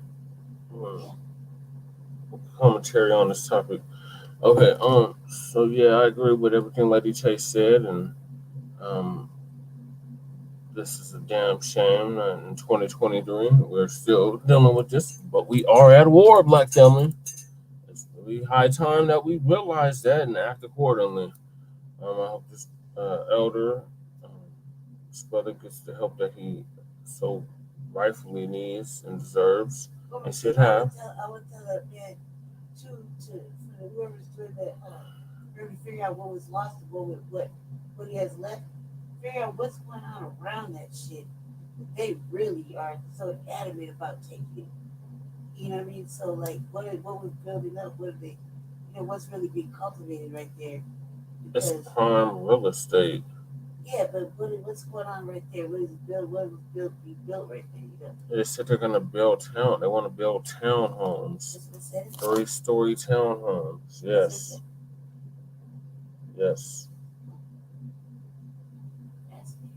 I'm gonna build 3-story townhomes, similar to what they wanted to do in the last story with the sister, the great great grandmother, the Gullah Geechee sister, Josephine Baker. They want to do the same thing with her. It's the same playbook.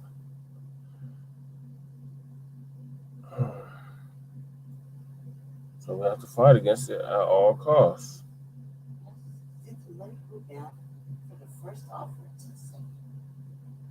They're trying to Jew them down, but it's not gonna work. They offered more money. That's what I'm saying. They offered more money the first time. No, it's a different case. I'm talking about the old man. Yeah, they want the land. What I'm talking about is they offered him more money the first time, and then the second time when they offered him money again, was it a lower amount? I don't recall that part. I just know they're trying to get the brother off the land, and they are using the law in the county or whatever. Texas this because on their own renegade shit. I know for a fact that shit happens like you know, I had a whole divorce happen I didn't fucking sign up for. And got kicked out of my place. Texas is just on some renegade shit. Period. You know? I don't think they follow their own motherfucking laws and rules. That goes for any state in the United States.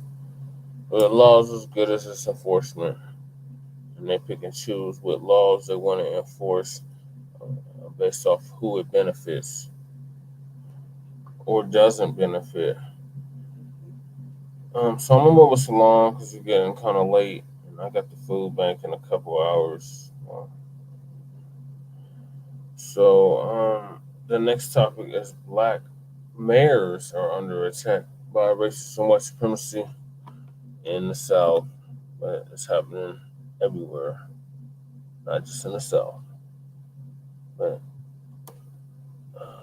for this topic, we're going to focus on the South and the intimidation that Black elected officials are experiencing in these stupid ass small towns.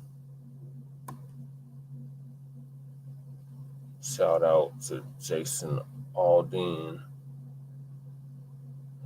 And shout out to the brothers and sisters, the FBA brothers and sisters that put hands, feet, and chair on those white supremacists down in Montgomery, Alabama last month.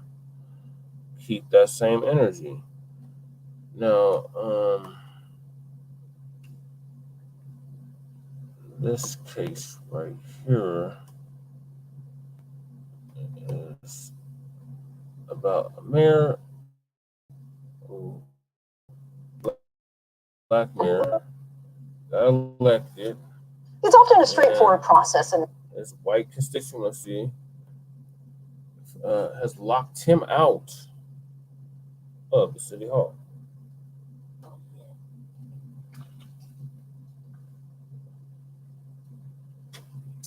And refuses to acknowledge him as their elected mayor.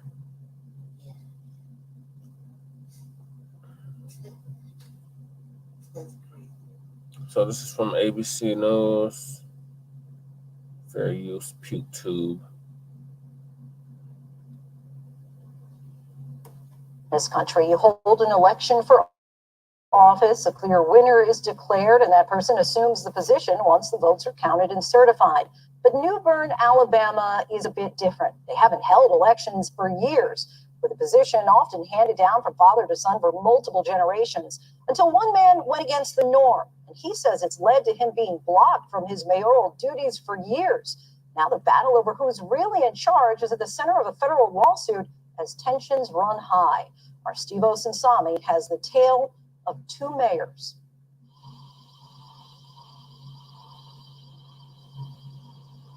New Bern, Alabama is one of those small places in America where you'll find nearly a dozen churches to worship the Lord, but not a single grocery store. It's barely a mile long with about 200 people. An old cotton town where the history of slavery still lives deep in the soil. Obviously, it's an old Even the cemeteries are still racially segregated. This is where white people are buried. And over here is the dirt road that takes you to a hill where the descendants of former slaves still bury their dead today. I'm not trying to divide the town. I just want to make the town better. For the first time ever, a child of those Black ancestors has become the city's mayor, hoping he can bring people together. But in a lawsuit he's filed in federal court, he said that some of his white neighbors have kept him from the job and locked him out of office. And he's seen here arguing with one of them outside the building, a city clerk who he and his Black voters tried to persuade to their side but failed. What you're doing is unjust. No, it's not. It is. It's absolutely unjust. It's unjust by this gentleman. It's unjust by the people that are saying. Do you feel cheated? Oh, yeah. Do you feel discriminated against? Yes. What is it that you want to see happen? I want to take my rightful seat, and I want to hold each and every one of them accountable for what they did. 56-year-old Patrick Braxton was born and raised here and became the city's first Black mayor in 2020 when he quietly filed the paperwork at this county courthouse to run for the position. Up until that year, no one had ever officially put in for the job. How many years has this place gone without an election? I think they said about 60 something. So then how was the mayor decided here? Just hand it down, hand it down. And let me guess, what was the race of this mayor in this town? What's it always been? White. Yeah, every single time. Yes. The mayor at the time was this man, Haywood Stokes III. His father, Haywood Stokes Jr., who died 10 years ago, was the mayor before. And in a response to the federal lawsuit, he and his lawyers admit that the town of New Bern has not held an election for years prior to decide who leads their city. They deny that there's any racism or conspiracy to keep Black people out of office. He and Patrick Braxton are both volunteers at the fire station on Main Street. They've known each other for more than a decade. So it was a shock to everyone when the legal deadline had passed to run for the job, and this time a Black man, Patrick Braxton, had gone through the trouble of filing the proper paperwork and was the one and only candidate. Months later, he was seen here, being sworn into office by a state judge. And like previous mayors before him, he appointed his own city council, who put their hands on the Bible that same warm evening. You know, it was very exciting. We had one. All Black City Council, huh? One, yes. Oh. We got a chance to come in, the same thing I want to do and here in Denver. try to And they organize. refused but, to that was it. allow them in the city. They say it felt good, a town where 85% of the residents are Black, to finally have a city council that looked more like the people they serve. So you met the former mayor, Woody, after you were sworn in? Yes. And there didn't appear to be any problems? No problem. Said, here are the keys? Yeah. And that's it? That's it. Walked off. So now you have a meeting at City Hall. When did the doors get locked? Well, I guess the next day we don't know exactly when. I guess they knew we was there. Can you imagine? It's a city hall. It's the town hall, and it's locked forever. It's been locked for 2 years now. Well, I feel that it's all about race. Oh, yeah. And I don't mind saying that. That's what it's about. They've come here all my life. The Black family. When you say it's all about race, don't leave out the part of racism, white supremacy. Call it what it is. I'm so sick of our people like tiptoeing around that elephant in the room. Oh, we see elephant. Oh, yeah, race. Mm-hmm. No, call it what it is, Black family. Racism, white supremacy. That's what it is. And it tries to operate in the shadows, and we're going to continue to put that light on it, because we can see it with the flashlight on it, and we're going to keep exposing it.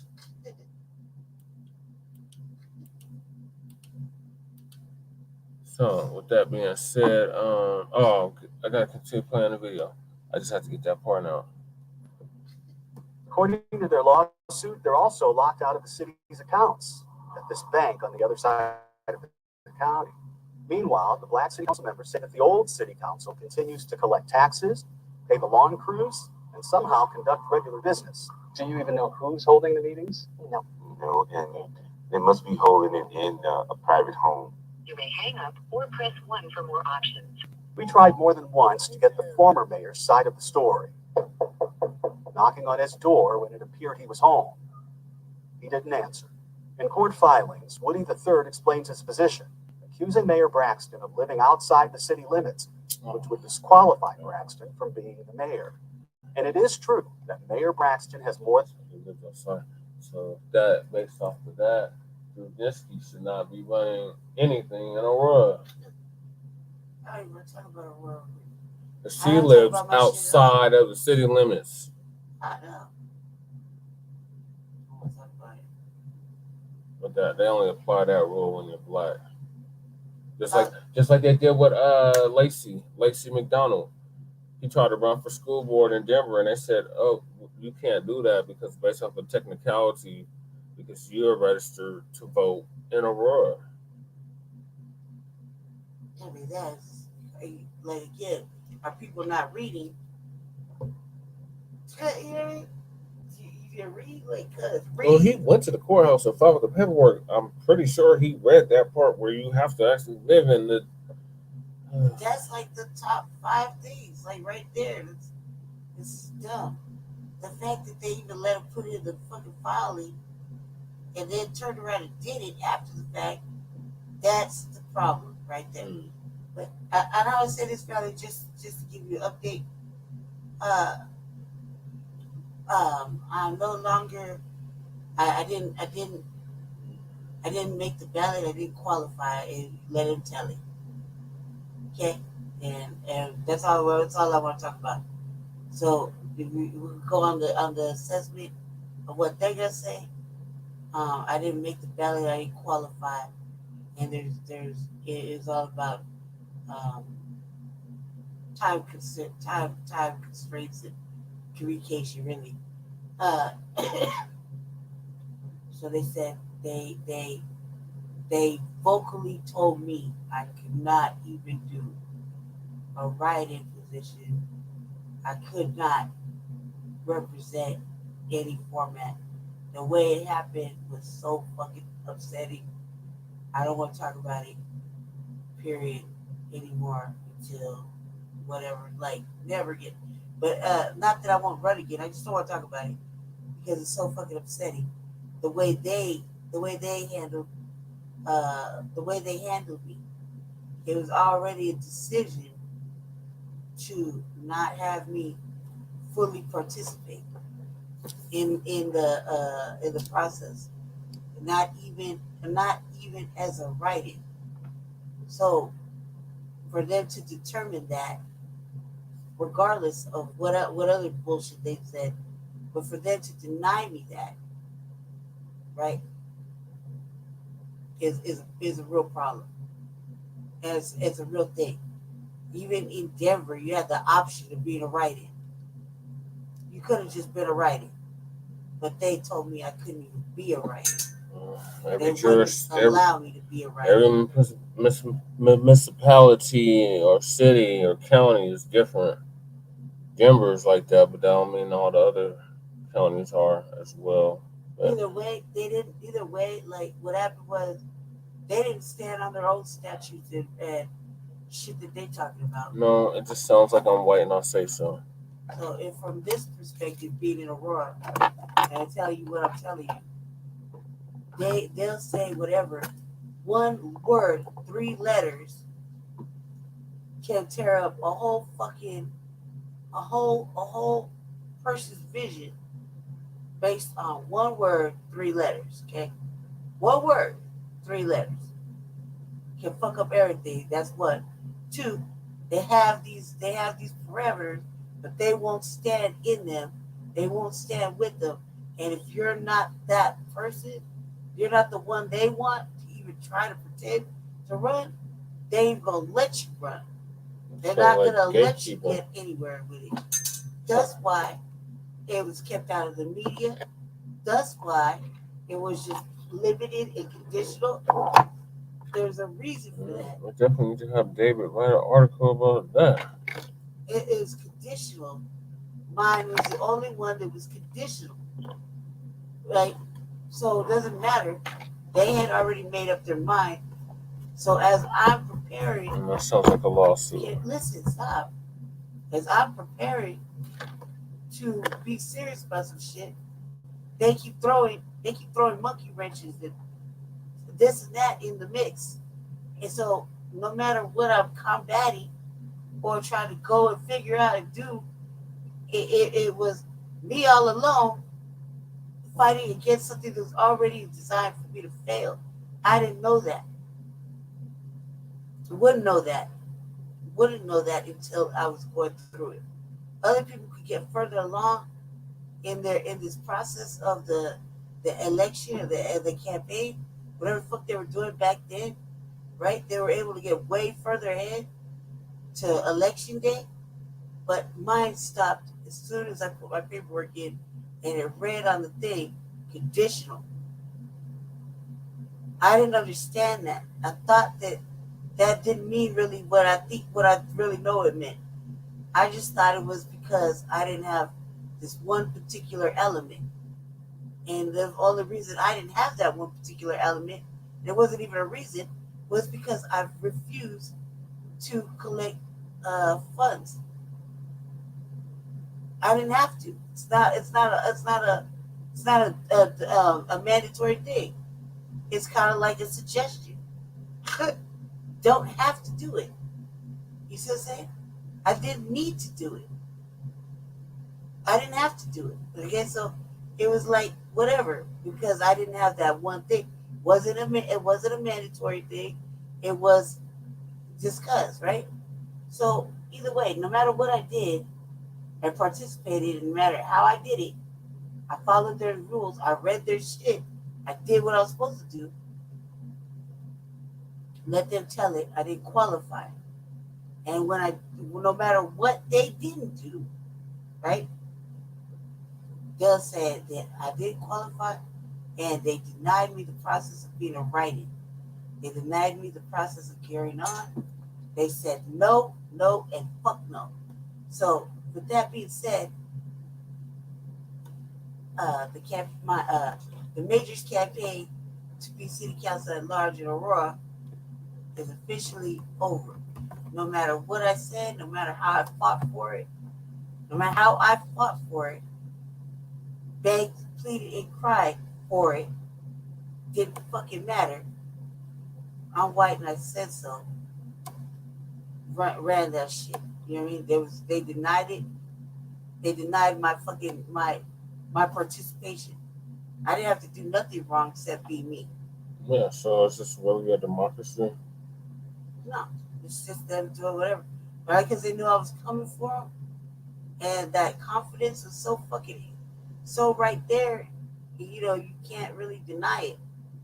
And I was serious about what I'm saying, especially in Aurora that I live in. Knowing now what I know and how this is just another way of opportunity denying itself to me, right?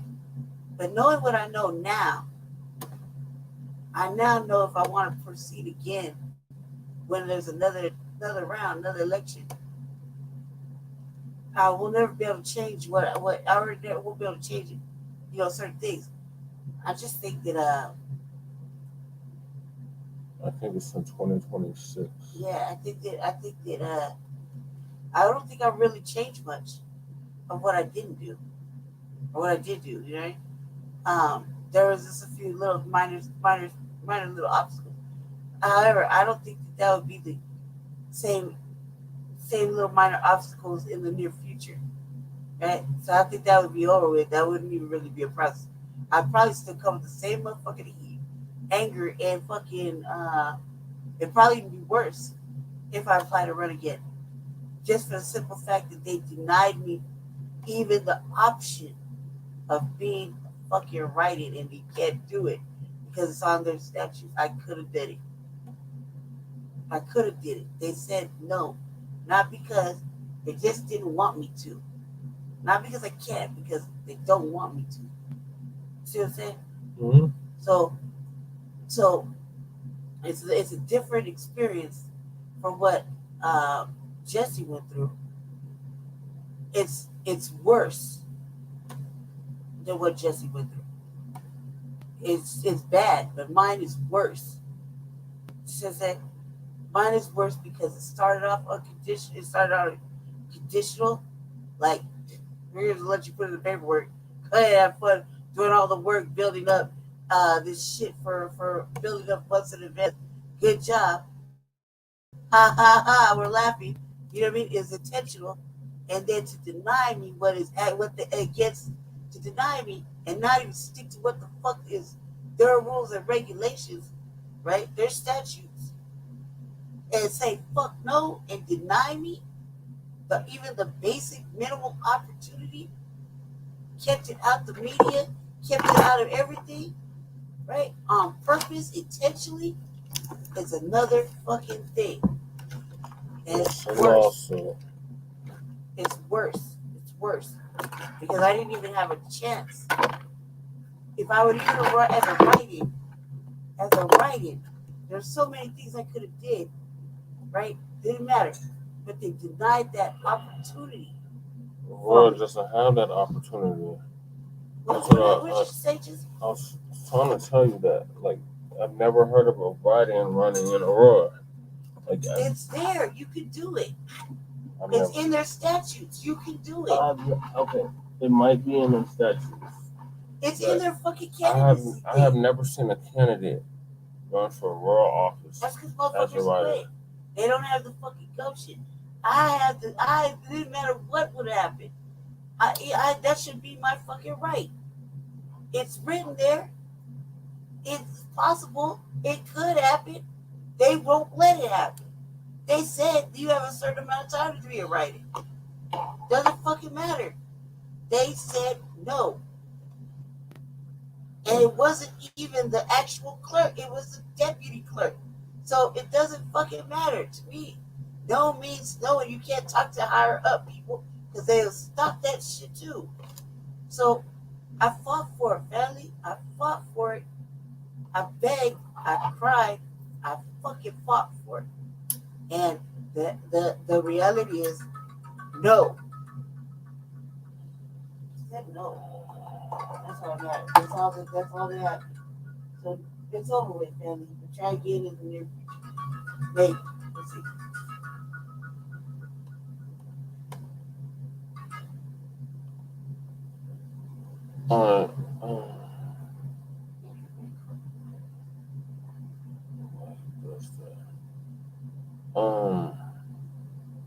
I lost my whole train of thought. Talking about the Blacc Jaccsonville, the mayor, and how he can't get in there, and all this stuff. That's where we're at. You know, and I just want to take that time because we got on the topic of this and that. That's why I want to take the time to update. So now you go back to the fucking video. There you go. Yeah. All right. Well, thanks for explaining your situation, Lady T. Yeah. Eventually, that's what he was doing. Eventually, you know, we're gonna have to adjust it because I forgot. Like honestly, I interviewed the whole thing. Like I'm still grieving the process because it's devastating. Not like this. Like I said, it's a different situation from what Jesse went through. It's worse. So, my whole situation is worse. It's ugly. Keep in mind, but it's worse. It's worse. So the process is very upsetting. And I kind of got over it, but then I felt like, well, you know, we've been talking all this shit, and I eventually got to say something about it. And so that's the truth. And now we don't have to talk about it no more. Now we can move on. You know? It's a lawsuit, guys. It's a whole fucking lawsuit. Let's carry on. I don't want to get gaslit to something else. We just can't keep allowing them to fuck us over and not get compensated for it. Like that shit. Aurora's been known to take from me. That's what they're gonna give me. So the Aurora specifically has been known to take my life from me. So what else? What can I possibly do? Again, they took my whole fucking life from me. Aurora has took my whole fucking life, my whole future from me. Took everything, stripped me of everything, put me in a fucking system, repetitive system. So if anybody knows what fucking capabilities they got of fucking taking a motherfucker's life from them and stripping them of fucking dignity. It's me. So it don't matter. They won't let me go further with it. Anywhere, anyhow. That's the way that's always been with me and Aurora since I was a little girl. And they arrested me. It'll never be fucking right. No matter what I did, they weren't gonna let me go further. But it took me to get that, for me to talk to them yesterday, the way I fucking fought for it, to have that understanding. Because I was determined to do something. They wouldn't let me do it. It didn't matter what I said. Could care less. And my last thing was, well, when the city continues to be in the fucking shape it's in, don't say nothing else. Because this is your fucking chance. Don't say nothing else. When you live like this, you're comfortable in this shit. Don't say nothing else. Because when a motherfucker has determination to fucking do something, and it's been fucking allegedly put in their face, fucking denied, that they can't go further, don't fucking cry that the city's fucked up. Don't cry that you're over police. Don't cry about this. Don't cry about that. Because I have fucking real life fucking policies and shit tangible that I can offer and fucking actually do something. Because I'm from the fucking street, from the bottom, so I know. I have actual lived experience. I know. Especially here in Aurora. So if anybody knows the motherfucking incarceration system and the way this shit is, it's me. I've been living it. So they don't want that shit. I know. So no one can tell me anything that I haven't experienced since I was fucking 7 years old in this motherfucking stupid ass fucking system in Aurora. They've known to take my fucking life from me. I'm lucky I'm alive. But they stripped me of everything. No future, no education, no fucking employment, no nothing. Right? So, I know why I don't want to keep, why, if I fought and begged and cried in front of fucking white people to get them a level of understanding of what the fuck this is about, and it's bigger than, they don't care. They like this fucking shit. And everybody's stupid for paying into it. You think it's gonna get better? No, it won't get better. Why? Because nobody's gonna fucking stand up to it. They don't have the balls to do it. Doesn't matter who musical motherfucking political chairs they got going on in the world right now. No one has the motherfucking balls to stand up to this shit. And you needed a motherfucker like me that had the fucking balls to do it. But hey, I don't want to hear shit. Don't come crying. Don't say shit. Don't be on the news. Don't say what's happening. I don't give a fuck anymore because I tried and you didn't give a fuck because you didn't try hard enough to fucking make it happen. That's all I gotta say. I can only do so much. See what I'm saying? But if you don't really want this shit to change, you're gonna find a way to keep it fucking like this. One motherfucker from the bottom don't got no experience, but there's a lot of these motherfuckers in there that are passing all these fucking racist fucking shit, right? They in there though now. They had their time in the sun, but they gonna keep enjoying that fucking fresh white supremacy as they fuck you over in the city of Aurora, and nobody has a ball to stand up for it. I did. I can't go any further. Doesn't matter what I want.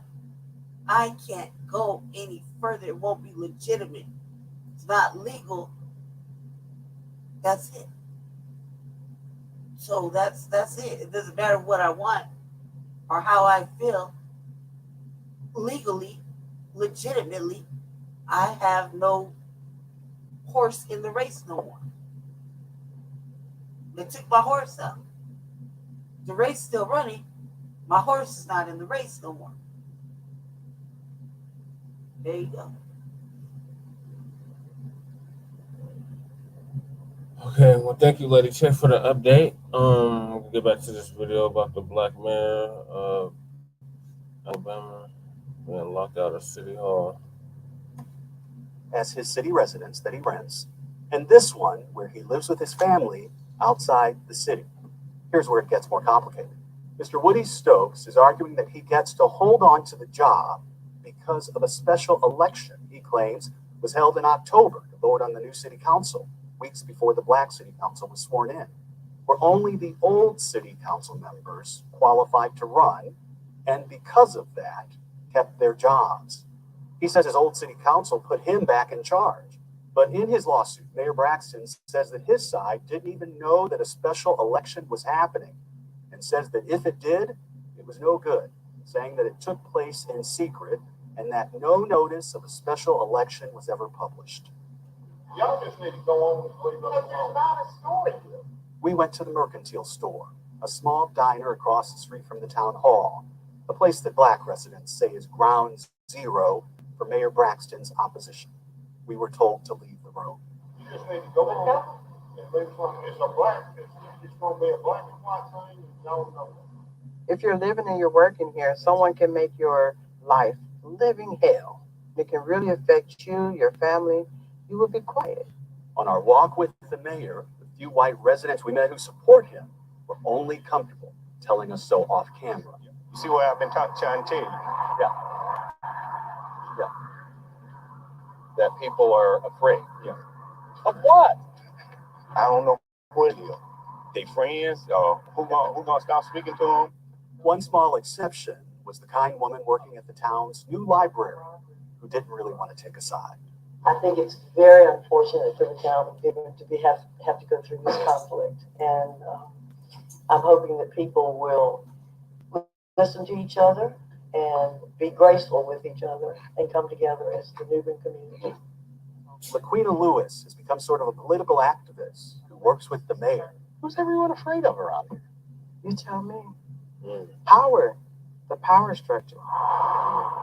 These are some of the frightening letters filled with racial slurs that she says she's gotten in the mail. This is why I just can't say it's not race. I received a lot of hate mail that referenced lynchings and name calling, referenced my children. So this is personal for me, and this is serious. This isn't a game. And obviously people want it to go away. One of the white residents who we saw in the restaurant, he said, you guys are just going to make it about race. What do you say to that? Look at the deck of cards. It's not necessarily about race, but we have to admit and be honest that race does play a small factor in this. And not a small factor, a very large and very apparent factor. I feel so guilty. Mm-hmm. Really, I do. Because we have allowed this to happen to us for years and years. We allowed it to happen. I've never known a black man, even if it was a white man, being elected mayor here in Newburgh. I've never known that. And we should have said something, done something, see could we get some help from somewhere, but we didn't. Why? And that's what I asked myself, why? The mayor, who according to a state court is still this man, wants the state or federal court to come to town and make things right. But if they don't, he says he's not going away, and that there will be a real election when his term is up. He has big hopes to finally bring in a grocery store. It's high time, he says, for black folks in small towns like his to start claiming a little more agency over their own lives. Yes. It has to disappoint you that it's along racial lines. Because one little lady told me the town wasn't ready for a black mayor. Someone told you that? Yeah. Was it a white lady? Yes. The town wasn't ready for a black mayor? Yes. What did you say to her? They better get ready. Right. So, Hi, everyone. George Stephanopoulos here. Thanks for checking out the ABC News YouTube channel. If you'd like to get For more videos, show highlights, and watch live event coverage, the ABC News app for breaking news alerts. Thanks for watching. Okay, so let me tell you, what are your thoughts on this situation? Look, I think that you should do it old fashioned, like how he did when he like that was the thing. Remember, when okay, I'm gonna stop talking about this. When like he did, he went quietly submitted paperwork, right? Mm-hmm. So I think what he should do, him and the council that he appointed, quietly create a petition, quietly gather up all the signatures from the Black constituents that, obviously 85%. And this should be a difficulty, right? Mm-hmm. And come and submit it to the court. Like, you got to take it to court. Yeah, it's a You have to lawsuit. take it to court for not relinquishing power. Like, he basically is that's a Trump scenario. Yeah, that's exactly what that It's is. a Trump scenario, right? They said this happened, blah blah blah, and he didn't want to make the transfer of power or whatever the fuck they said, right? They said that was the first time in 60 years they had elected anybody for the office of mayor in that town, and they were passing the office kept being passed down, family member after family member, and they were all white. Yeah, they want to make the transfer of power to his brother, so basically he's pulling a fucking Trump, basically elected Trump, right?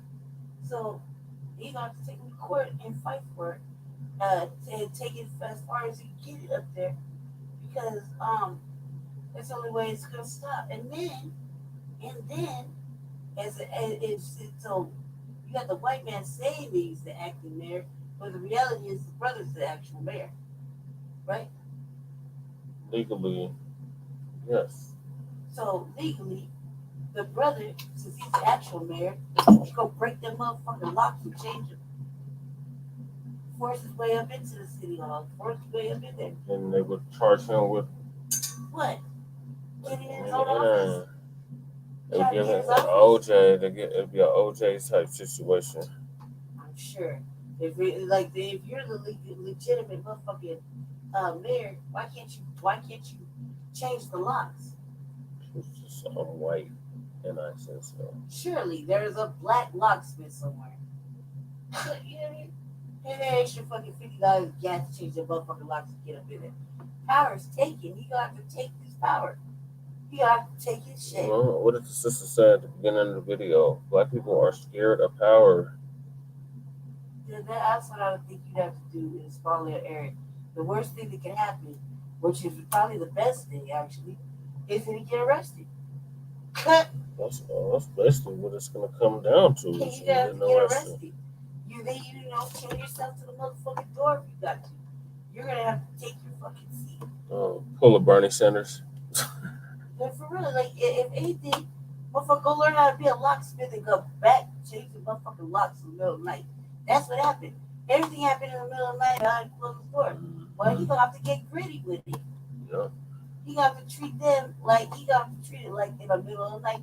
Mm-hmm. Go in there, get your motherfucking change them motherfucking locks, get up in there, have your counsel up in there, and lock the motherfucking doors for them. But not only do you lock the doors for them, just make it a standard principle. Unless you got actual business here. Sorry, the halls of justice gotta be closed for a minute. We're under construction on the inside.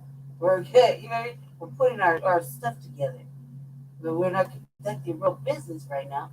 So unless you got something of pressing matter, that's have somebody at the door taking notes, we'll tend to you.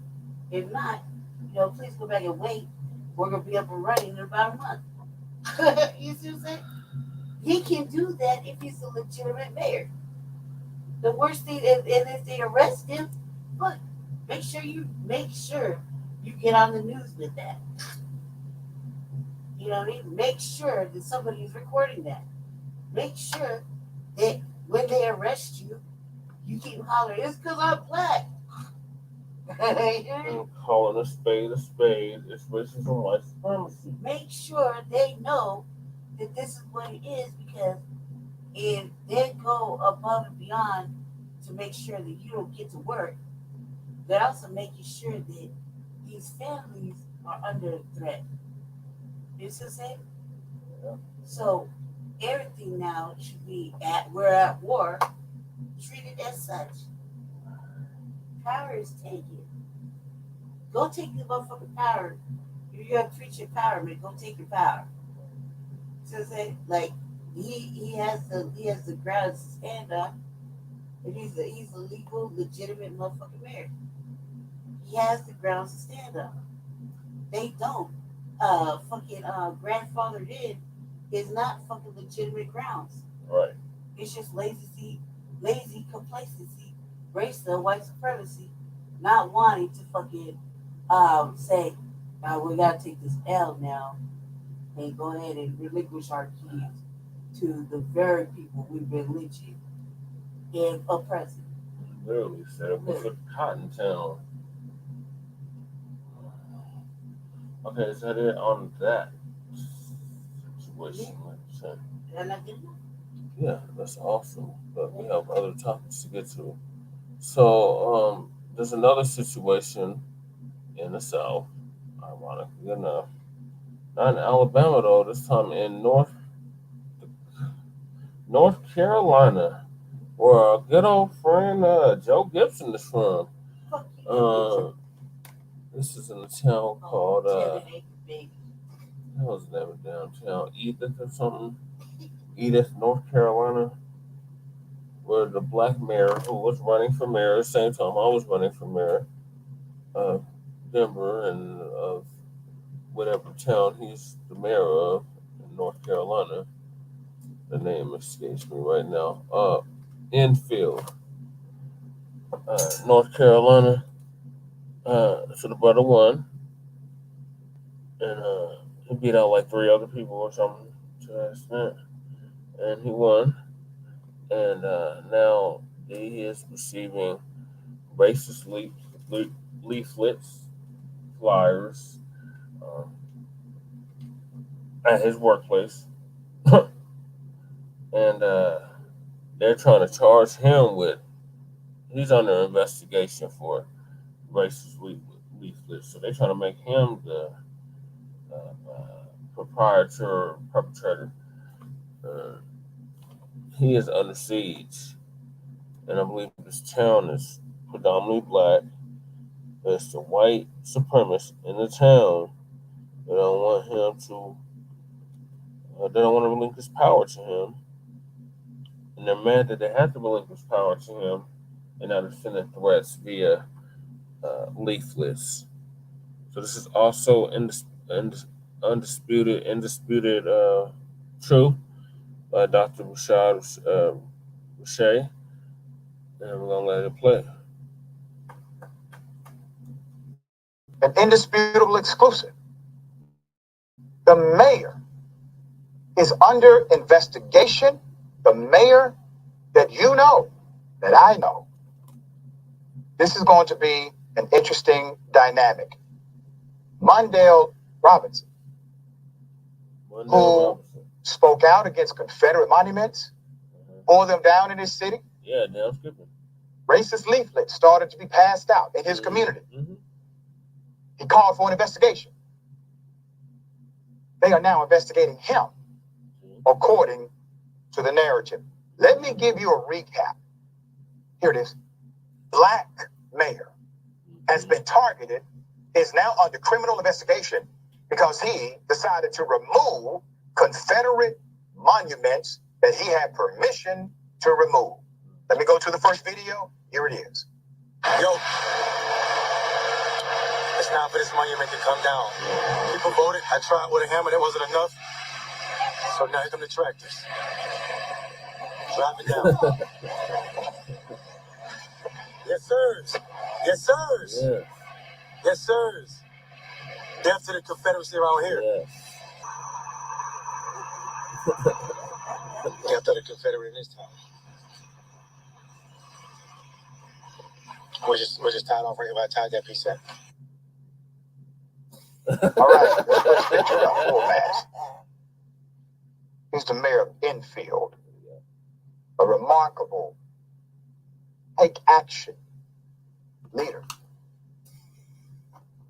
Comes on indisputable as one of my trusted allies on this program. We have an update that's going to rock you.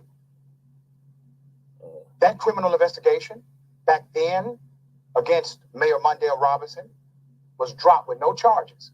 I want to remind you, let's keep this picture up. I want to remind everyone, this was during a time when they were passing laws to mandate local communities, in particular, local communities of color, that they could not touch these white supremacist monuments. What did he do? He personally tore them down. We applaud him for that action. Yes. Those charges were dropped.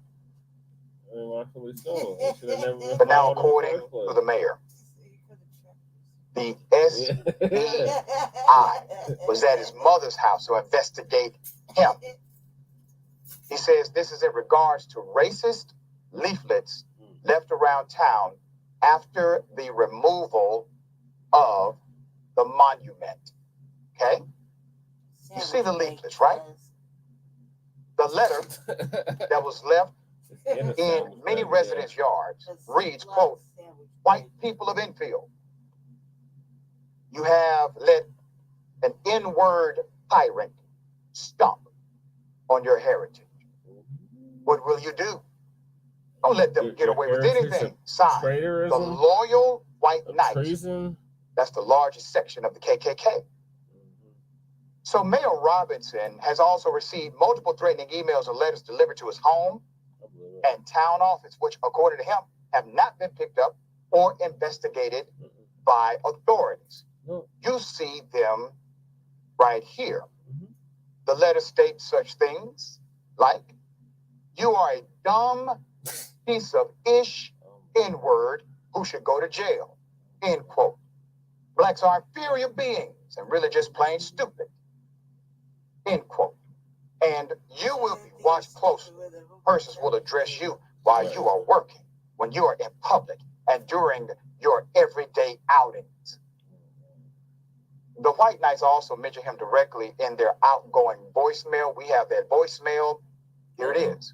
"Greetings from the Loyal White Knights of the Ku Klux Klan. The Democrat of the Month award goes to Mayor Mondale Robinson for calling on Governor Cooper to investigate white terror in Enfield, North Carolina. While the are running the crime rate sky high, shooting each other in gang violence, he wants to worry about Confederate monuments. If you're interested in joining the Klan, leave your name and number and we'll get back to you. Always remember, if it ain't white, it ain't right. White power." Feckless cowards of the KK clowns. Yeah. This is what they promote. If you get no messages, you're doing something right. Put the mayor back up. I want you to remember how he started. He got elected by the people. They said he could not touch those Confederate monuments. He said, "Watch me." Recorded it. He's still the mayor. Still outspoken. Racist leaflets all around communities where he is the mayor. Calls for an investigation. And according to him, he is now being investigated himself for putting out the leaflets against himself, which is insane. Mayor Robinson says he spent months calling for an investigation into these racist examples and publicly spoke out against the white nationalist movement. Even going so far as to call out the Secretary of Public Safety directly and the governor in North Carolina directly for not doing anything about the problem of white supremacy. So shortly after challenging these positions, according to Mayor Robinson, quote, "The SBI showed up at my parents' house and said they are investigating me and my younger sister for the racist letters that were thrown in Enfield's residence yards." Mayor Robinson's younger sister, who was present at the house when the agent came told indisputable, and I quote, I felt violated because I know that neither Mondale nor I did anything wrong. And they were trying to put the blame on us. I felt like yet again, we were being let down by the people that are supposed to protect us. I can't believe instead of trying to find out who really did it, they would accuse the people that it happened to. It's disgusting. And I felt violated. I don't think they're going to protect my brother. I know the threats come daily because I retrieved many from his mail. Bill Robinson's other sister, who was also present at the time, told us this, quote, when the SBI agents came, I told the agent that I knew they were there because a week prior, my brother had discussed on national TV the neglect of the governor to do anything about the racist antics. I was so optimistic that I was overly eager to assist them. She thought they were there to help. However, those hopes were soon shot down, and the realization that nothing had changed or was going to change crushed me. I fear for my brother's life daily, and this investigation is confirming that those fears are valid. Let's put them up. In North Carolina. Let me tell you who you're looking at. You're looking at NCSBI Director Bob Schumer. According to Mayor Robinson, one of his agents, Agent Scott Faircloth, was questioned by the mayor as to why they were investigating him and his family, and why they had yet to conduct a full investigation into the threats made against him personally, in which the agent, under the leadership of the director, allegedly responded that the investigation had been occurring for nearly a year. Mayor Mondale Robinson told indisputable, quote, for a year now, I've been calling for an investigation into the racist threats I received, the doxing of all of my information on racist websites, and the racist leaflets left in residence yards. But not until I challenged Secretary Eddie Buffalo publicly do I find out there is an investigation, but not of racist. Instead, they are investigating me. We reached out to the North Carolina SBI, and they did not provide an immediate response. So I talked to some friends at the ACLU today about this case. They are not happy by the evidence presented so far and how it is contextualized in a way that creates a narrative to say that the mayor committed crimes against himself, when it is well documented that there are many groups who have been opposite of the mayor, openly so, threatening him, sending hate mail, sending messages via social media. You see, it takes courage to stand up for what is right. Right. This is not fantasy. This is not a game. No. This is not a reality show. This is not a skit. These are not actors and actresses. These are real people. Now, if you thought that this investigation was going to cause me or anyone at Indisputable or the circle that extends beyond it to distance themselves from my dear brother, think again. Right.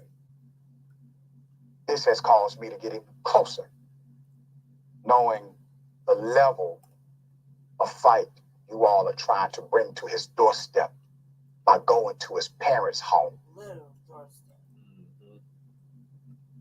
Oh, dear brother. Well, first, the irony of it, they're leaving these messages, making it like, there's all these other problems, but he wants to focus on this monument. Well, then why are you tripping so bad over it if it's just literally a little bitty monument, but it's what the monument represents? I growing up, and even up until recently, like my parents are older. My dad's, I'm 31, my dad's 72, my mom's 68. So, I grew up with a lot of experience from them. And one of the things that never really made sense to me that he would say all the time is the lost cause still being alive, and how so much of what we see in society is just a continuance of the lost cause. Because in reality, they say the quiet part out loud all the time. We're losing our country. It's becoming too brown, too Latino, too gay. There's too many trans people who are openly accepting of themselves. And political forces literally see the end of the Civil War as a wrong turn that the country took. And ever since the end of the Civil War, which was over slavery, a way of life of slavery, it wasn't, technology was changing. No, if people were willing to go to war so that they could own human beings, that's still alive and well today. That's why we're looking at what's happening with Donald Trump. He's a game show host. He's a clown. All of his fans know that he's guilty of X, Y, and Z. But what does he represent? He represents a barrier from the country becoming more brown, more gay, more trans, more openly accepting. And so despite the fact that the Civil War ended over 100 years ago, it's still alive and well. The Civil War metaphorically never really ended, because at the end of the day, the United States is stolen land built through slave labor. That's what this place is. So the fight is still alive. The fight is still alive. And the irony is this: the people proclaiming that this is all about freedoms are literally the ones who are limiting and restricting the freedom of everyday people. Yeah. What's that agenda shit? But congratulations to the mayor.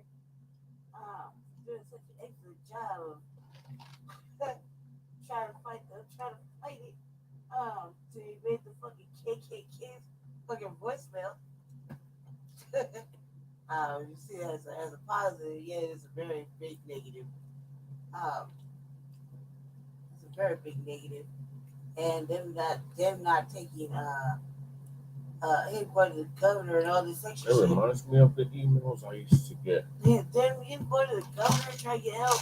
Him trying to get the shit to justice only shows how far the white supremacy and the KKK really extend to, and why shit is paused right there, and why it was flipped on its side, and the script was flipped it around, like he did it to himself, right? And ultimately, it's their hand is Make the victim the suspect. their hand is heavily on it, and this is nothing. This is like a very dangerous deflection. And it's also exposing the actual truth.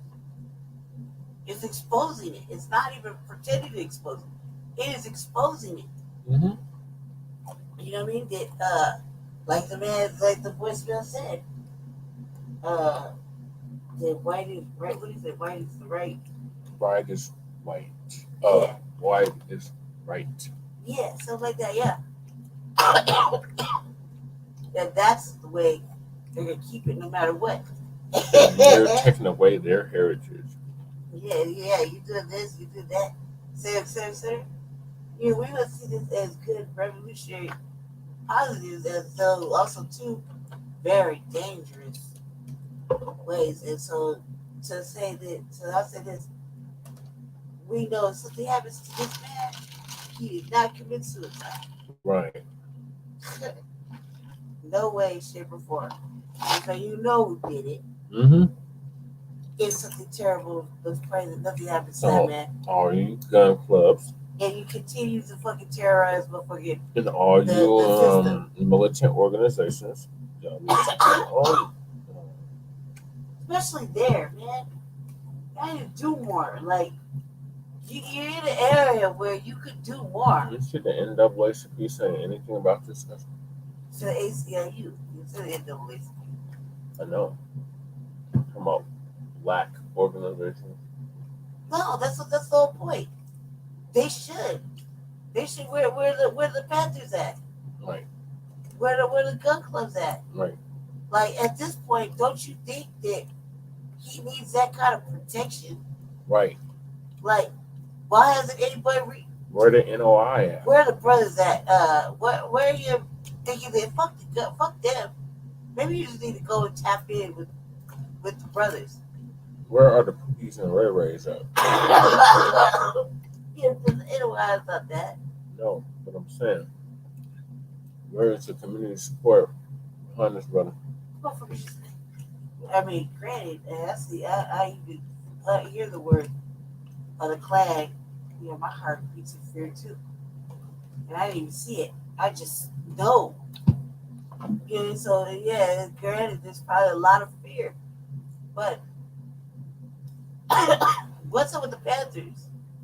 Isn't there chapters there? Yes. Like, isn't there strong chapters? Like, don't you think that this man's parents' house, his sisters, Kim, Enfield, I believe, is just outside of Raleigh and Durham. Regardless, man, Panthers been known to break up and go take some shit. Stand up for some shit. Why haven't you done that? That's the message of the day. Get on that. Because something happens where there's no crying. Like, man reached out and he's unprotected. His family's unprotected. Well, he's fighting for what the fuck is right. We can't support him in that. Make it make sense. Enfield, small town, and the Ku Klux Klan apparently wants to keep it. Look, if we go on home marches and fucking whatever, there's really no excuse for a little group to formulate and get on it. You know what I mean? Yeah, it's just east. It's like northeast of Raleigh.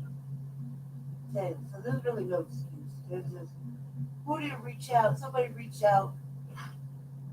Somebody get a hold of It's literally somebody. between Raleigh, North Carolina, and Norfolk, Virginia.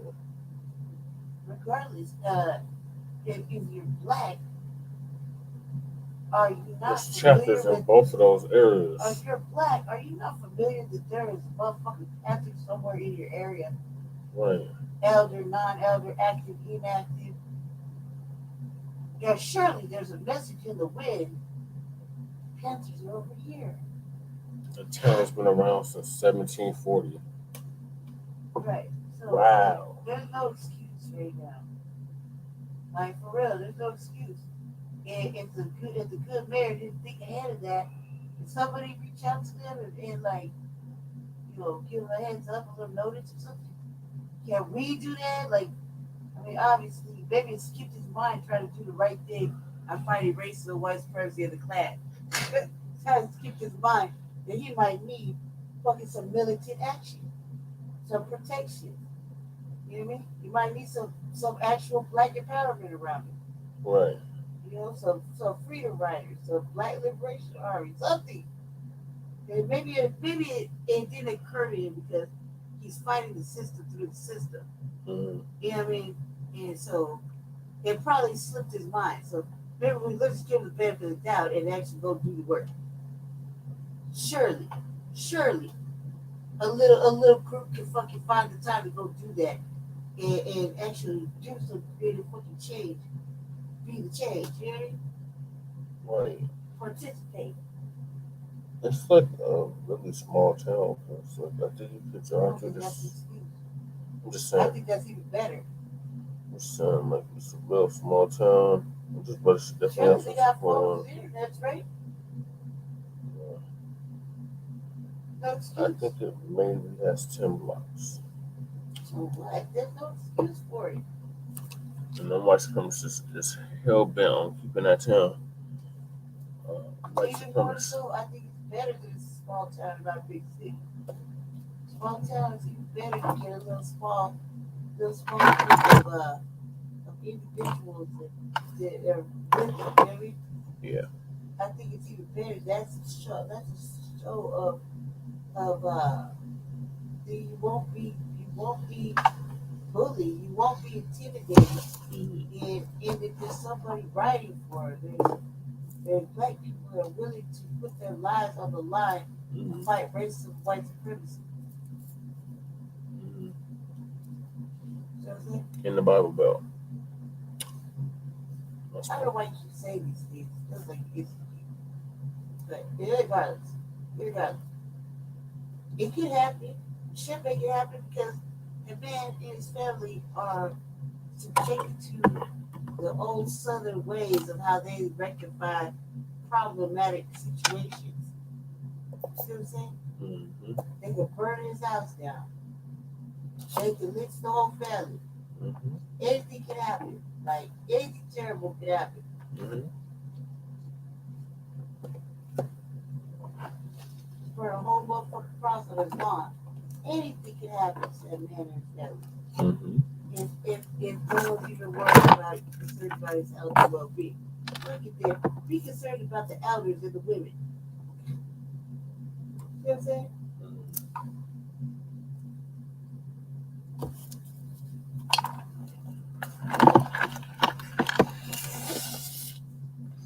I'm so passionate about that. Yeah, I feel like that man's good. That man's showing you he's trying to stand up for what's right. Yep. So all you gun clubs, all you Panther organizations, all you NOIs, all y'all any kind of black defense security companies or organizations, y'all need to get behind this big time. And you damn Amalam chasers too, y'all need to get behind this. Because this is very serious. Like, we're definitely at war, Black family. There's examples shown to us on a daily basis. What are we going to do about it? Time for talk is over, Black family. To utilize this technology, this social media to organize, and organize some more. But there's a lot of stuff we can do offline. So when they say implement that, period. When I said we, I'm talking about Black people collectively in this country. Enough is enough of this shit. White supremacy gets no passes. Look at it too. These are small little areas that big things can happen in. That change can really that changes of order can really go into. It's not like a big city where you have so many obstacles and people standing in your fucking way of fucking change. But these are little tiny areas. So the fact that there isn't no involvement from like the gun clubs, et cetera, right? Is so fucking it doesn't even make sense. It's like there's no justification for it. Because it's so small, you would think that you want to get into that right there and affect change for that way. That's a sign of showing not gonna get bullied. We're not gonna have to submit to this motherfucking this way of life anymore, et cetera, et cetera, et cetera. And we're not trying to hurt nobody, we're just trying to get what we need. You see what I'm saying? You don't ever gotta come to this, but now you're gonna make it like this, but see what I'm saying? It's a smaller area that big fucking change can happen. Change that will change the dynamic of other places. So it don't make no sense to me that they don't want to, that no one has reached out or no one even thought about maybe calling somebody. Everybody knows somebody that's either a Panther or an NOI member, especially if you're Black. Like so many other things, people don't even know about it. Yeah, everybody knows one person or one other person. Even if you don't, you know somebody that does know somebody. You know what I'm saying? Mm-hmm. It's not a secret. Even if it was a secret, we're still supposed to be tapped in somewhere. You might not know, but I might know. You know what I'm saying? I might not know, but you know. Right. There you go. No, most ain't tapped in like that though. It's the Bible Belt, so they're on that white Jesus complex. Oh, the Klan is supposed to be representing the white knights. Oh, white supremacy.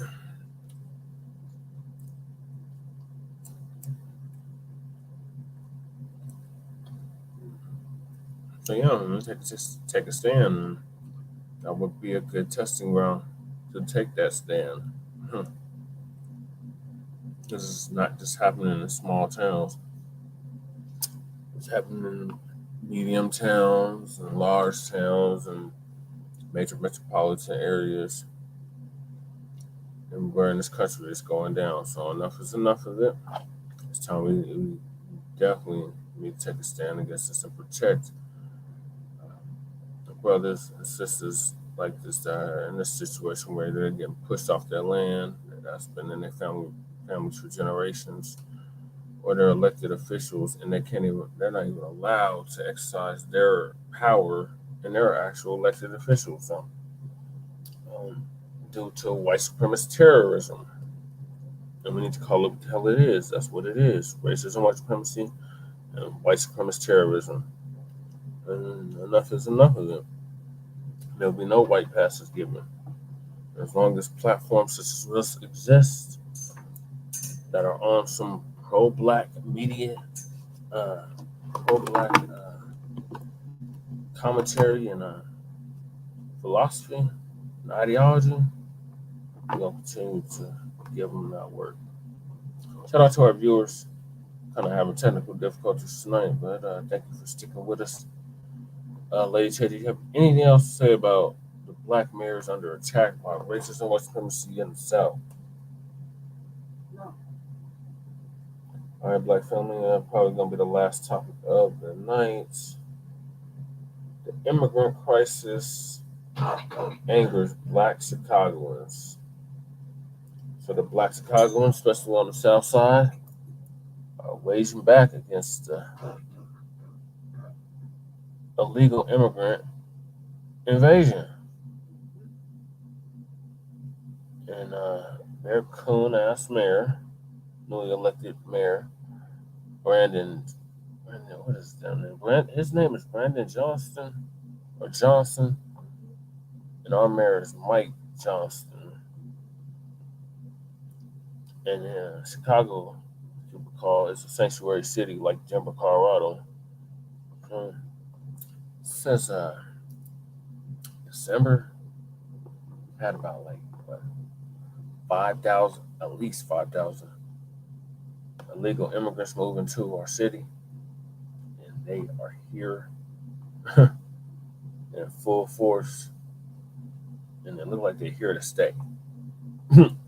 So, like Chase said, we need to go occupy their countries. You need to take a vacation, Black family, and go occupy their countries since they don't want to be there. They're so hard up to get here. So we need to go and occupy their space. And when they try to come back, tell them, no for sale. No vacancy. Go back to where you fled. Yeah, they fled. And they want to come here so bad for the fucking And me no black. But you get treated like you're black though. They're not. Only the black ones are. I'm talking about the black ones. Yeah. You're right. Carry on.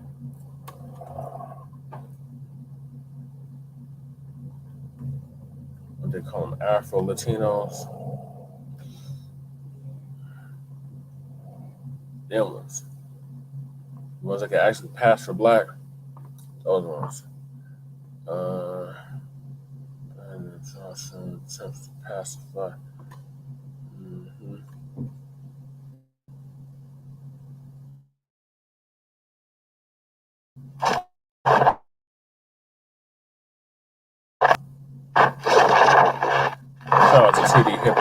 When you stop and think about all of the problems and issues plaguing Black Chicago, you would think that surely the last thing they need is a statue, right? Well, not Brandon Johnson, because back in June of this year, Mayor Johnson, in true Democratic Party fashion, as opposed to revealing and signing into law transformative concrete legislation for Black Chicago, instead, he revealed that he would be building a memorial to Berg torture victims in his attempt to rebuild a social contract with Black Chicago. Mayor Brandon Johnson promised Friday to rebuild the social contract with Black Chicago, beginning with the actual building of a permanent memorial to former police commander John Berg torture victims that was promised in 2015. Under my watch, we will make sure that the brutal history of police brutality is fully addressed, Johnson said before the Juneteenth flag was raised in Daley Plaza. We all know that many Black men were tortured at the hands of the police, and under my watch, we are finally going to complete the Chicago Torture Justice Memorial. Although African Americans have made incredible progress since being freed from the bondage of slavery, Johnson said, Chicago's Black community still reels from systemic racism and regressive policies that have held us back. Black people still grapple with the history of redlining and contract buying and building highways through Black neighborhoods, further segregating and isolating our people, he said. For decades, Black communities were disregarded and disinvested, with an impact that still reverberates today, he said. In our most recent history, the city saw the closure of predominantly Black schools where 1,000 children are still missing as a result of that horrific act. 223 of them were West Siders, he told the crowd. As we continue to see stores close, residents being forced out of the West and South Side of Chicago, fewer have access to options like healthy food and medicine and other necessities. Make no mistake about it, Chicago, we still have work to do. But until then, Black Chicago, here's a statue. But wait, there's more. So not only is Black Chicago getting a statue, but you're also getting a new holiday for your troubles. And what holiday is that? Well, from this moment forward, August 30th will forever be celebrated as Chairman Fred Hampton Day. Symbolic and gestures. I quote, "It is my privilege to honor our history with the proclamation that August 30th will be known as Chairman Fred Hampton Day in the city of Chicago. Chairman Fred's commitment to racial and economic equality was the driving force that fueled his every action." Now, I want to make something very, very clear. In no way, shape, form, or fashion is this an attack on the legacy of Fred Hampton. I think I can speak for all of us when I say we all respect and honor Fred Hampton. And as it pertains to Fred Hampton Jr. and his mother, who can be seen standing next to Brandon Johnson, I have absolutely nothing negative to say about them accepting this honor, because it's not my place to tell a man or woman how they should grieve, celebrate, or honor their dead relative. I have nothing but the utmost respect for Fred Hampton Jr. and his mother. But as it pertains to Mayor Brandon Johnson, he knows exactly what he's doing. And for him, this is simply nothing more than an attempt to pacify Black Chicago with more symbolic nonsense that does absolutely nothing for them and their communities. This man is forever putting on a show while never putting forth anything tangible. First, he promised you a statue, and now he's giving you a holiday. Celebrate the life, the legacy, the hero. Grateful that Mother Akua, Chairman Fred Hampton Jr. embraced me long before I was ever mayor of Chicago. Man, it truly imbibed the very nature and essence of Chairman Fred Hampton Sr. You know, oftentimes I talk about the soul of Chicago. Chairman Fred imbibed what clearly is a demonstration, power, demonstration of one of the strongest, if not the strongest force on the planet. That's love. You know, being in this role, I think an awful lot about Chairman Fred, to be quite frank with you. Not just simply because I live on the west side of Chicago. Right on. But that is part of it. But I think about Chairman because the world is extremely vicious when a Black man displays love. They saw it as a threat. So much so that it was a coordinated effort to remove that threat. But how many of you know that love conquers all? Yes, sir. Amen. So we live forever through Chairman Fred. Right on. Right on. And as mayor of the city of Chicago, I have the privilege of investing in people and standing up for those who have been marginal. So when America talks about Medicare for all, I point to the Black Panther Party. Yes. Right on. Right on. That healthcare for all is a Black liberation ideology. When children across America get to eat breakfast before they go to school and have lunch and dinner, that's the love demonstrated by Chairman Fred. That's the west side of Chicago embracing the fullness of who we are as a people and how the rest of the world benefits from his life. So, Mother Akua, Chairman Fred Jr., it is truly my honor to provide you with this proclamation declaring this day officially and forever Chairman Fred Hampton.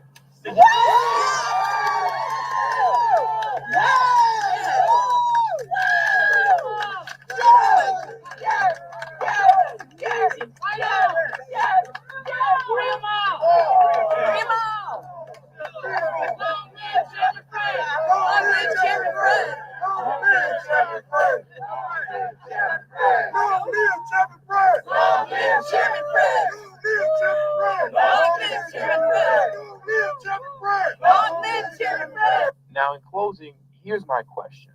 How does a statue and a holiday address all of the actual problems affecting the Black community in Chicago? That's my question for Brandon Johnson, and that's my question to all of you listening to this right now. What does a statue and a holiday actually accomplish as it pertains to change?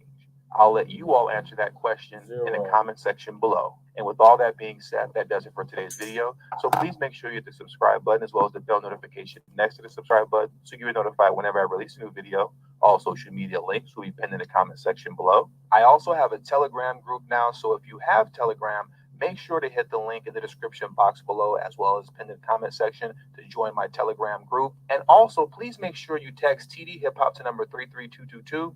That's TD Hip Hop to number 33222. That way you'll get a text notification whenever I release a new video, but it also serves as an insurance plan for myself. So in case YouTube ever gives me the axe, I'll be able to send you a direct link to where you can find me next. And last but certainly not least, for those of you who have a love and appreciation for the work that I put in on this channel, the number one way you can show your support is through Patreon. For only $3 a month, that will help put me in position to take TD Hip Hop Media off of YouTube. Remember, the goal is not to grow big on YouTube, but to grow independent of YouTube. And for those of you who have issues with joining Patreon, you can also hit the join button that's next to the subscribe button. And that way you can become an official channel member for as little as $3 a month as well. And lastly, if you haven't already, please make sure you join the emailing list. There is no way that I can go independent of YouTube if I cannot take the audience with me. And the link to that will be pinned in the comment section as well.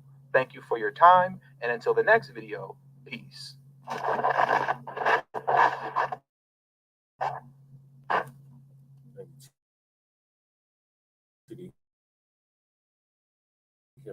He doing this while he allowing these illegal immigrants to take over predominantly Black areas of Chicago. What are your thoughts, Lady Chair?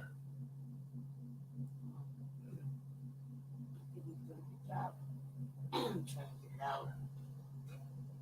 It's another area where they can use some Panthers to help enforce that. This whole gun clubs that are named after. This whole gun clubs that are named after Fred Hampton. There's no excuse at this point, but he needs that.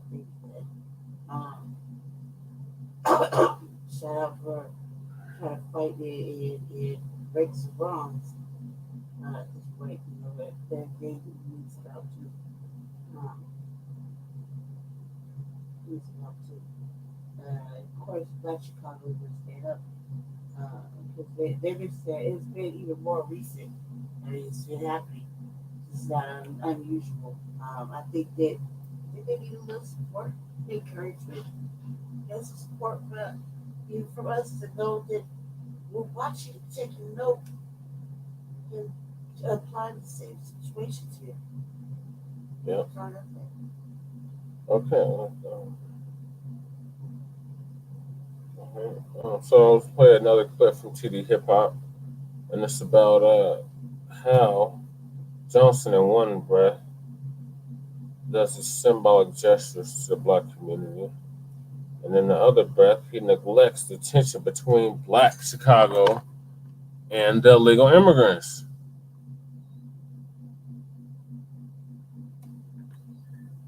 Okay, what's going on, everybody? We're here, we're live. I want to thank you all for joining me today.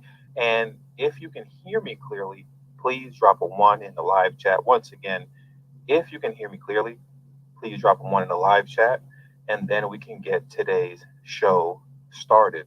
And while I'm waiting for the ones to come in, if you haven't already, please make sure you hit the like button. Please do that. That's one of the most important things that you can do for this video and for this channel. That way, YouTube will be sure to send out the notifications to those who are subscribed to the channel, and it will also allow this video to permeate throughout the YouTube algorithm. So that way, this video will get out to those who need to see it and those who are interested in this type of content. Also, make sure you hit the subscribe button if you're new to the channel. Please subscribe, hit the bell notification next to the subscribe.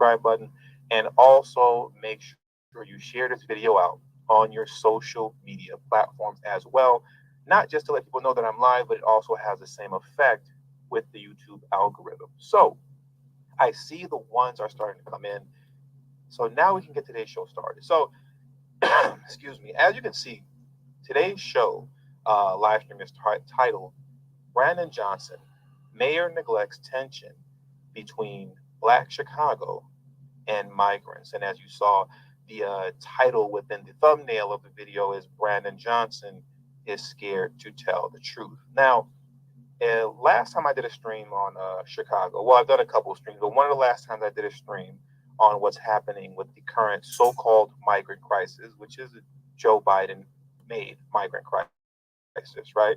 I discussed what was happening in the numerous migrant shelters throughout the city of Chicago, to which multiple Chicago aldermen got together holding emergency meetings to discuss the, really, if we're being honest, the degenerate behavior occurring throughout these migrant shelters throughout the city of Chicago, right? There were a lot of reports of prostitution, of sex trafficking, right? Drug dealing, reports of guns being seen, as well as multiple reports of, loud midnight parties going on all through the night involving heavy alcohol drinking with bottles littering the street everywhere by morning, right? Now, we fast forward to today's date, which is, about a month or so later, and we still see more of the same happening, but now we're starting to see more occurrences of violence and fights occurring, right? During the last stream, I discussed how, I believe it was in the Woodlawn neighborhood, a fight took place between one of the Black residents and the migrants, to which one of the so-called migrants were blocking the driveway of a Black Chicagoan, to which that individual, that man, asked the migrant to move the vehicle. The migrant didn't want to move his vehicle from the driveway of this man's house. And that led to, I believe the report said, close to 17 so-called migrants running down on that Black man to jump him, which led to those 17 migrants being expelled from the migrant shelter system, not deported, but expelled from the migrant shelter system. Now, once again, we fast forward, more of this is going on, yet Brandon Johnson remains silent. He refuses to speak on this situation that's happening in between Black Chicago and migrants, and instead continues to preach a false message of everyone's coming together and everything's going to be all right, when everything clearly isn't going to be all right, and it's not all right. Now, recently, I believe it was 4 days ago, and we're going to get into this video first. Brandon Johnson, along with the governor of Illinois, J.B. Pritzker, and multiple Illinois officials, they got together and held a press conference where they were calling on and demanding Joe Biden to expedite work permits for these so-called migrants so they can work in the city of Chicago. And what was really interesting about this scenario that took place was it's about 35 minutes long, I want to say, the press conference. The question and answer session only takes up about 7 minutes of the press conference, right? So at around the 27-minute mark, the Q&A session begins. When the Q&A session begins, Brandon Johnson, you can see, is very standoffish. You know, he doesn't want to be there. You can see he doesn't want to answer these questions. He comes off as very condescending, slightly arrogant, and just answering these questions with one-liners and then walking away. So that's what I want to play for you right now. It is the interaction with Brandon Johnson in the press, being asked about the migrant crisis created by Joe Biden that's currently happening in Chicago. So let's get into those clips right now. I want to play that for you, and then we'll also show when ultimately Brandon Johnson just walks off. He abruptly leaves the press conference, you know, without saying goodbye or, you know, announcing that he's leaving. He just takes off in the middle of the press conference while J.B. Pritzker, governor of Illinois, is in the middle of speaking or getting ready to take a question, right? So let's get into that clip right now, and then we're going to get into some more clips concerning the altercations that are occurring between Black Chicagoans and these so-called migrants, right? So let's get into the first.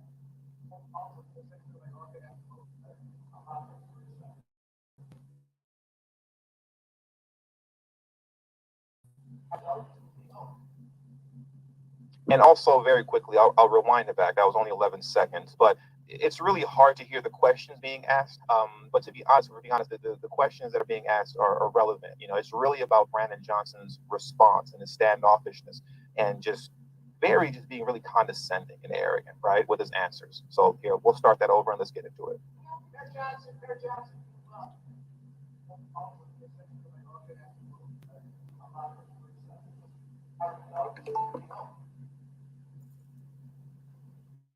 It was a good conversation. We have another one tomorrow.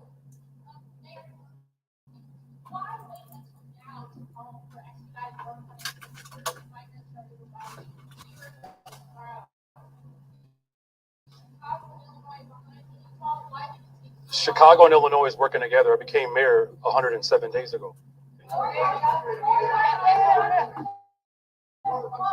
So, as you know, he's really standoffish. Just hitting you with one-liners and then walks off. Hey, man, I only became mayor 107 days ago. I don't know what you want from me, bro. And then just steps back. He's not really trying to engage with anyone. But then he does answer about 2 more questions. And the last 2 questions, the last question that he was asked, in his response to it prior to abruptly walking off.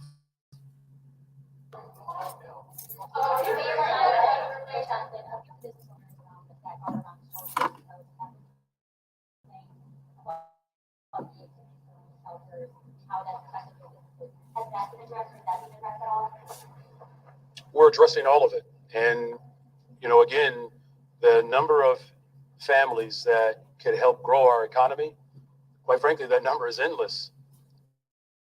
So to have businesses and, again, the full force of government at every single level is critical in this moment. And what I've always said repeatedly, that is my responsibility as mayor of the city of Chicago to bring people together. And we're doing just that. That's not what's happening. You can't bring the city of Chicago together when you're ignoring the tension that's taking place between Black Chicagoans and migrants. You can't say that. And he's intentionally avoiding, and if I'm not honestly scared, he just doesn't want to speak up on it. You know, and I get it to a degree, right? Not that I agree with him, but you know, as a Democrat, taking one for the team, he's not going the Eric Adams route where he's being a lot more. Eric Adams is very vocal, or has been very vocal in the past, very aggressive in his vocalness. Brandon Johnson is taking the more passive route of ignoring the more serious problems into right now, very shortly, by just giving a standard response of, well, everything's going to be all right, and we're getting everyone together in peace and unity, and everything's going to work out. We're all going to be all right. That isn't true. That isn't true. You know, and it's very hard for me to respect a man that just won't be honest about the situation and what's going on in Chicago. Because if he's not willing to be honest about what's actually happening, then you can't have a reasonable expectation of things to change, right? You can't have a reasonable expectation of things to change if he's unwilling to be honest. Now, what we're going to get into next is when he abruptly walks off the press conference. But before we do that, thank you very much, Blacc Voltron Reloaded, for being through. Blacc Voltron Reloaded stated, good afternoon and a big B1 salute to you, bro, TD About Media, the moderators, and the B1 certified family. Thank you for staying on these anti-Black political, political sambos. Next, I got you, Blacc Voltron. You know I got you. I appreciate those unnoticed and deeply appreciated.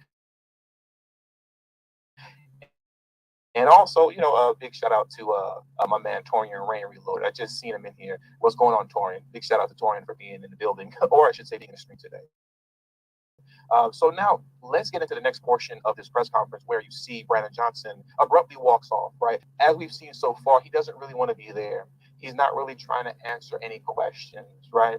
Being very standoffish, condescending, slightly arrogant, dropping one-liners and then just quickly stepping back, responding to questions saying, hey man, I've only been in office 107 days. I don't know what you want me to do about it. And then walking off.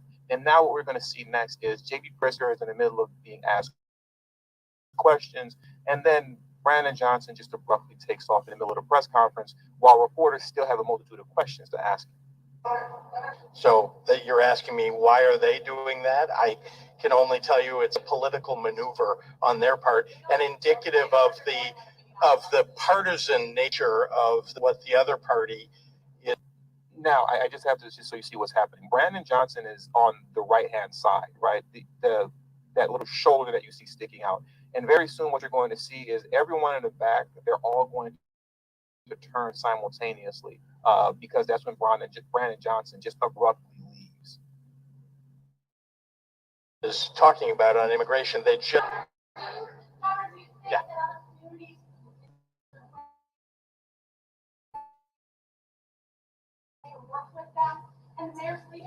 You see how everybody just turned there? He just abruptly takes off, and everybody kind of turns their head in shock because obviously that's not part of the script for him to just leave like that. And then you can hear a reporter saying, we still have more questions for Brandon Johnson. We still have more questions for him. Get to a solution. Yeah.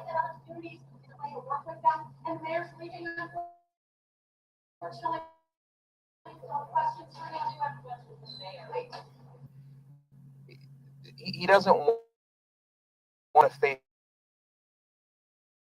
the truth. He doesn't want to tell the truth and face the fire that's happening in the city of Chicago concerning the so-called man-made Joe Biden. So as he takes off and he doesn't want to address what's really going on, in the neighborhood of Hyde Park, there's a lot going on because last Friday, I believe it's called the Lakeshore Hotel, they put 300 plus migrants into the Lakeshore Hotel without notifying the Hyde Park residents at all. You know, they found out, the alderman of Hyde Park of that particular district, he found that on a moment's notice 2 days prior on a Wednesday. So that Wednesday night, he held an emergency meeting as he found out just 2 days prior that this was going to happen, and an eruption took place, you know, within the press conference, or I should say within the meeting, right? So let's just get into that right now so you can see what happened and what's currently going on in Chicago. As we begin here at 10 with the migrant crisis and a very contentious meeting between fired up residents and city leaders. The city wants to house hundreds of asylum seekers at a hotel on the south side, but many residents who packed the meeting tonight say no way. CBS 2's Jermont Terry is live in Hyde Park where that meeting wrapped up. Jermont?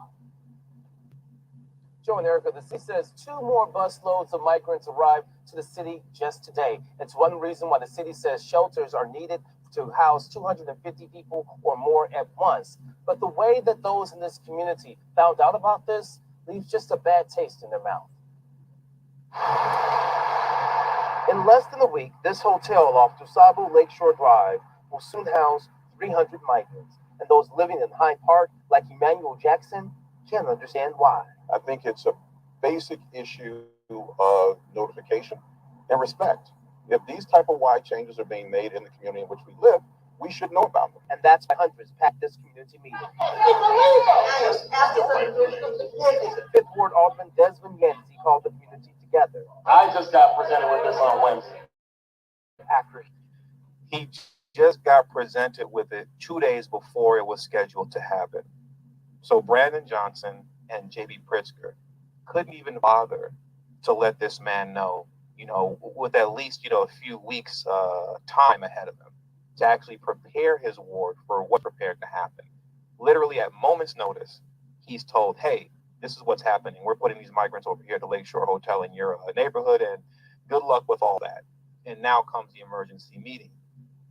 he learned about the new shelter coming into his ward. While the hotel sits on Lakeshore Drive, it also backs up to this residential neighborhood here in Hyde Park, where there are homes and high-rises, and that's a sticking point for residents. And how do we know that these are not criminals coming to our The city says currently 6,500 migrants are staying at 16 city-run shelters. The goal, get the migrants out of the police stations where the lobbies are overflowing. You got 73% of the people homeless in this city are Black people. What have you done for them? I understand exactly the sentiment. What I am saying to you is, we are all in the same city, so we all know that the Black community hasn't had that level of investment, hasn't had that support. So what are you gonna do I think about it's it? important that we acknowledge the fact that Alderman Andre Vasquez, right, is publicly and openly acknowledging, saying that we all live here in Chicago, we're all from here, and we all know and understand that Black Chicago has not had the same level of investment and financial support that the migrant crisis is currently getting, that you have not had that same level of investment and support. It's important to acknowledge that, because then you have to ask the question, what are they going to do about it, right? Which currently is nothing. Because if we're being honest, Brandon Johnson never said he was going to do anything for Black Chicago.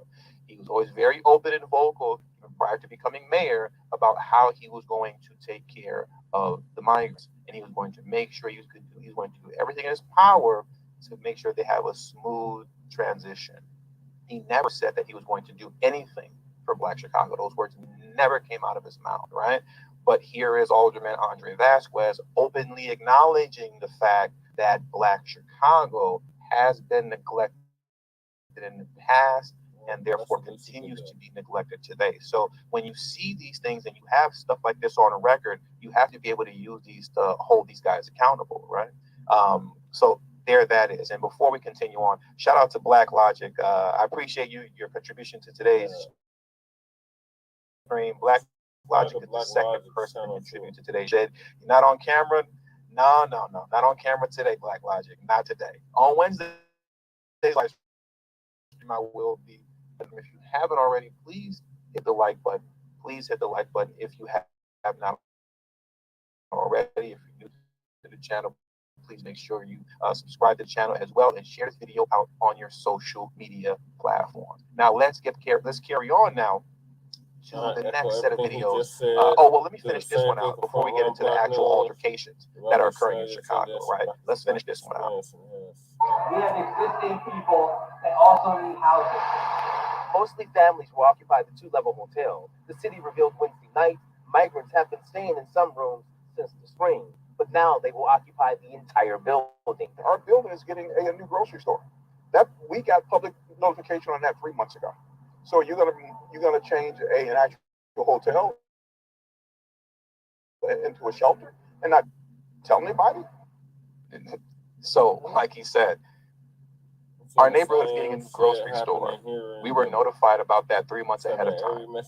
But you're placing a migrant shelter smack dab in the middle of our community, and you let us know this at moments notice. Front Line campaign is where the hell Now is the tonight, Black there's no word how long these migrants will stay in this new shelter here in Hyde Park, but with fall and winter right around the corner, it will likely be several months. Reporting live in Hyde Park tonight, Jermont Terry, CBS 2 News. Joe and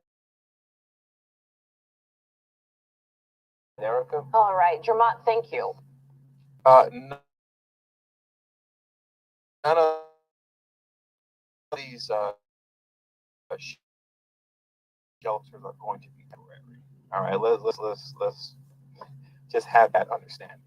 None of these shelters are going to be temporary at all. But now, the most important, the actual conflicts that are occurring, right? It's not just a matter of, the stuff that's happening around the shelter. Also starting to see an increase of physical altercations, right, between Black Chicagoans and migrants. We're starting to see physical altercations occur. So that's what I want to get into right now. There are 526 of you guys in today's live stream. Please make sure you hit the like button. That does a great deal for today's for the live stream. And also, I'm going to say this before I get into the video. You all know that I'm not one to press and stress supporting the channel by way of Cash App and Super Chats and things of that nature. But I will say this one, for today's stream and the nature of the videos that I'm getting ready to play, even though in my opinion, these are not videos of any type of extreme violence, they're just little questions. YouTube tends to view these things a little bit differently, and they play favoritism concerning these type of clips that I'm going to play. So please look out for me today. With today's video, just in case YouTube gives me trouble, okay? In case YouTube gives me a little trouble, I'll just say that please make sure you show your support to today's live stream, specifically today's live stream by way of Cash App at $TV Hip Hop, Super Chat, and as well as the Super Thanks and Venmo and all those other options as well, just in case YouTube gives me issues with this video. Hopefully they don't. But now let's get into it. So I want to pull this back up on the screen right now, right? And I want to go over and look at a few tweets and watch a few videos that connect with these tweets. So here's this right here. This took place right in front of the Standard Club, which has been the focus of my viral investigations in the city of Chicago's city taxpayer-funded deals with migrant hotel kingpin Remo Polselli. When I first saw this video, I thought it was from a third world country. I thought this couldn't be a major American city. I was wrong. Now, what you're going to see happening in this video, right? What's happening in this particular clip, and some people are, the jury's still out on what actually happened. I've seen some people say that this was a confrontation between migrants and the Black homeless population.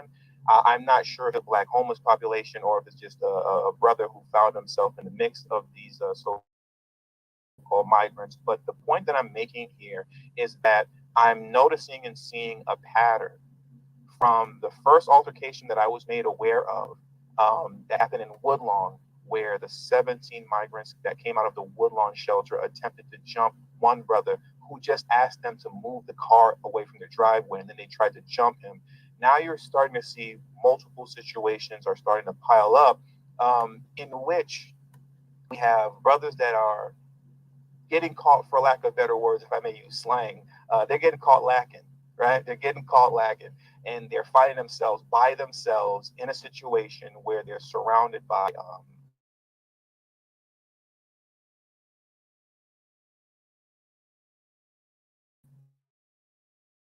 these so-called migrants, in which fights are taking place. This is starting to occur a lot more, and that's very unfortunate that this is happening. And Brandon Johnson is ignoring this stuff, right? He's ignoring this. So let's get into this clip right here. And this clip that you're going to see here that I'm going to play right now, this individual, well, let me just play it. Let me just get into it. And let me move this banner out of the way so you can see this better. So just give me a second while I remove this. and let's get into the clip.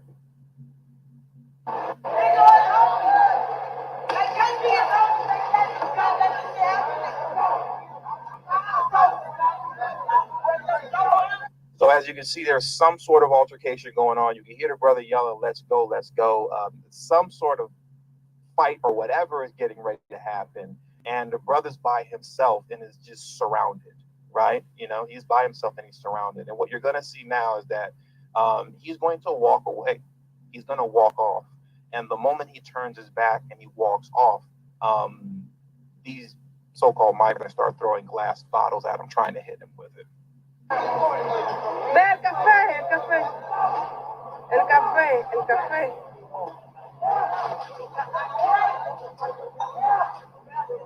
Va a buscar botella.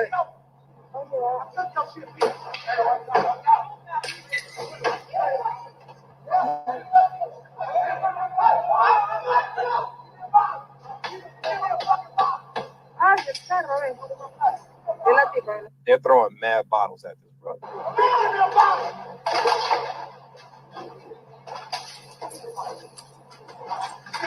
You hear how he just dodged that one? Let me go back. You see, he's gonna move out the way and jerk. You hear just smashing, throwing bottles at him like crazy.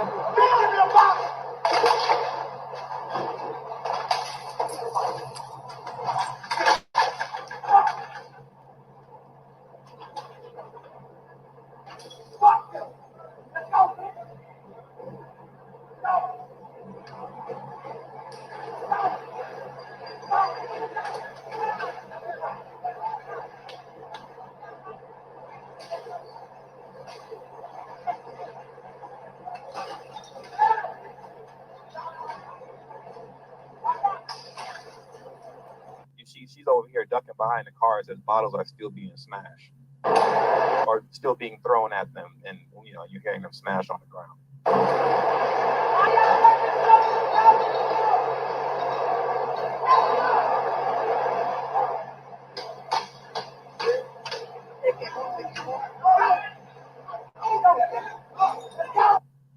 So there's that right there. And now let me get into another situation that occurred in a downtown 7-Eleven, right? And also, I want to thank those who are contributing to today's stream. Like I said, today's stream, it's a little more important, right? Every stream is important. But like I said, with the nature of the videos that I'm playing right now, hopefully YouTube doesn't give me trouble. But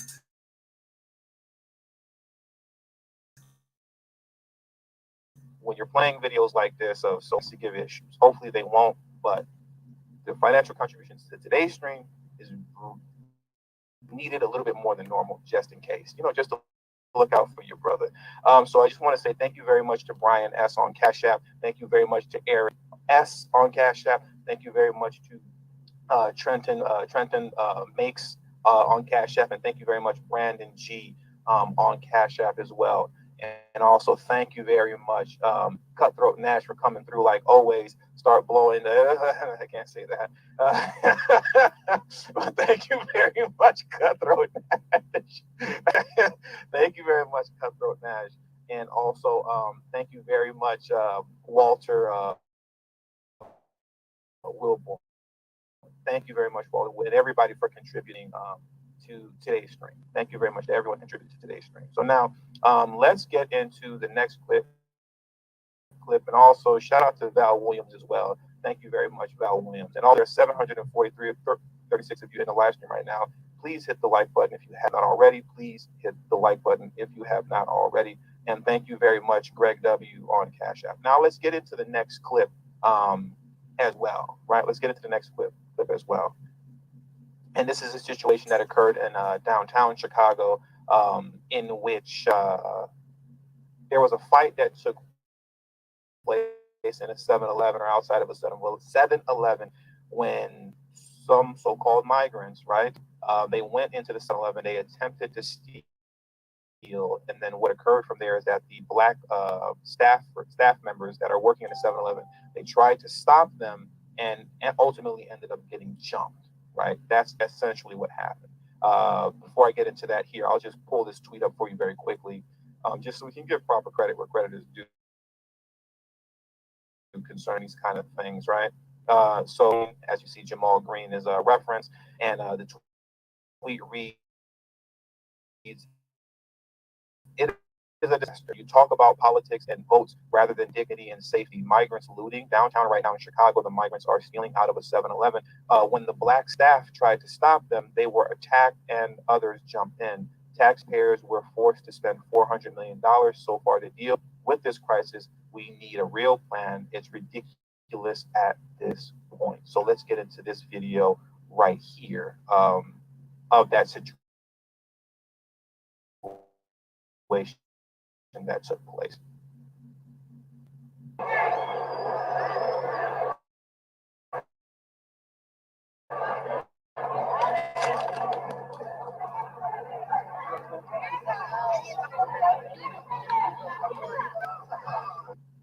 Now that's a quick one. I'll play this one again really quick without sound as I speak on a couple of other things. But this is a quick video. That's what happened at the 7-Eleven. And the video that I'm going to get into next is an individual on YouTube who does news. His name is SubX News, and he does news all throughout Chicago, it seems. And he kind of narrates the aftermath of what happened during that situation that took place at the 7-Eleven between the migrants and the Black 7-Eleven workers, right?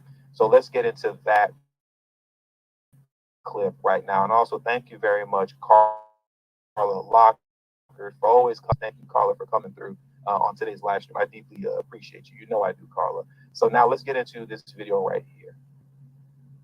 So this is a hot spot for the migrants downtown. I think they're staying at this hotel, the Inn Chicago.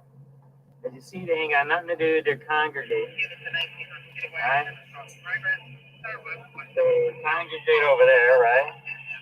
And the kids are on their laptops, right?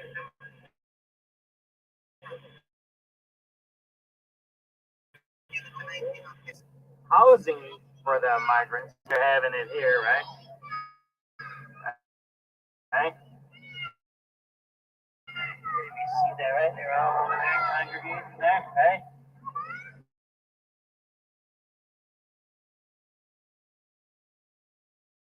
Is things for them to do. Why are the kids sitting there on the sidewalk? It's 4:30 in the afternoon. Shouldn't they be busy?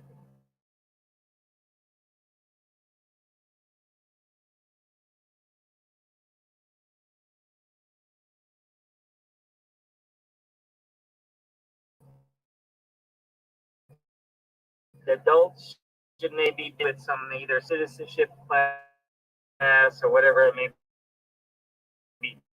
That's the 7-Eleven they were fighting at the other day. So, and if you come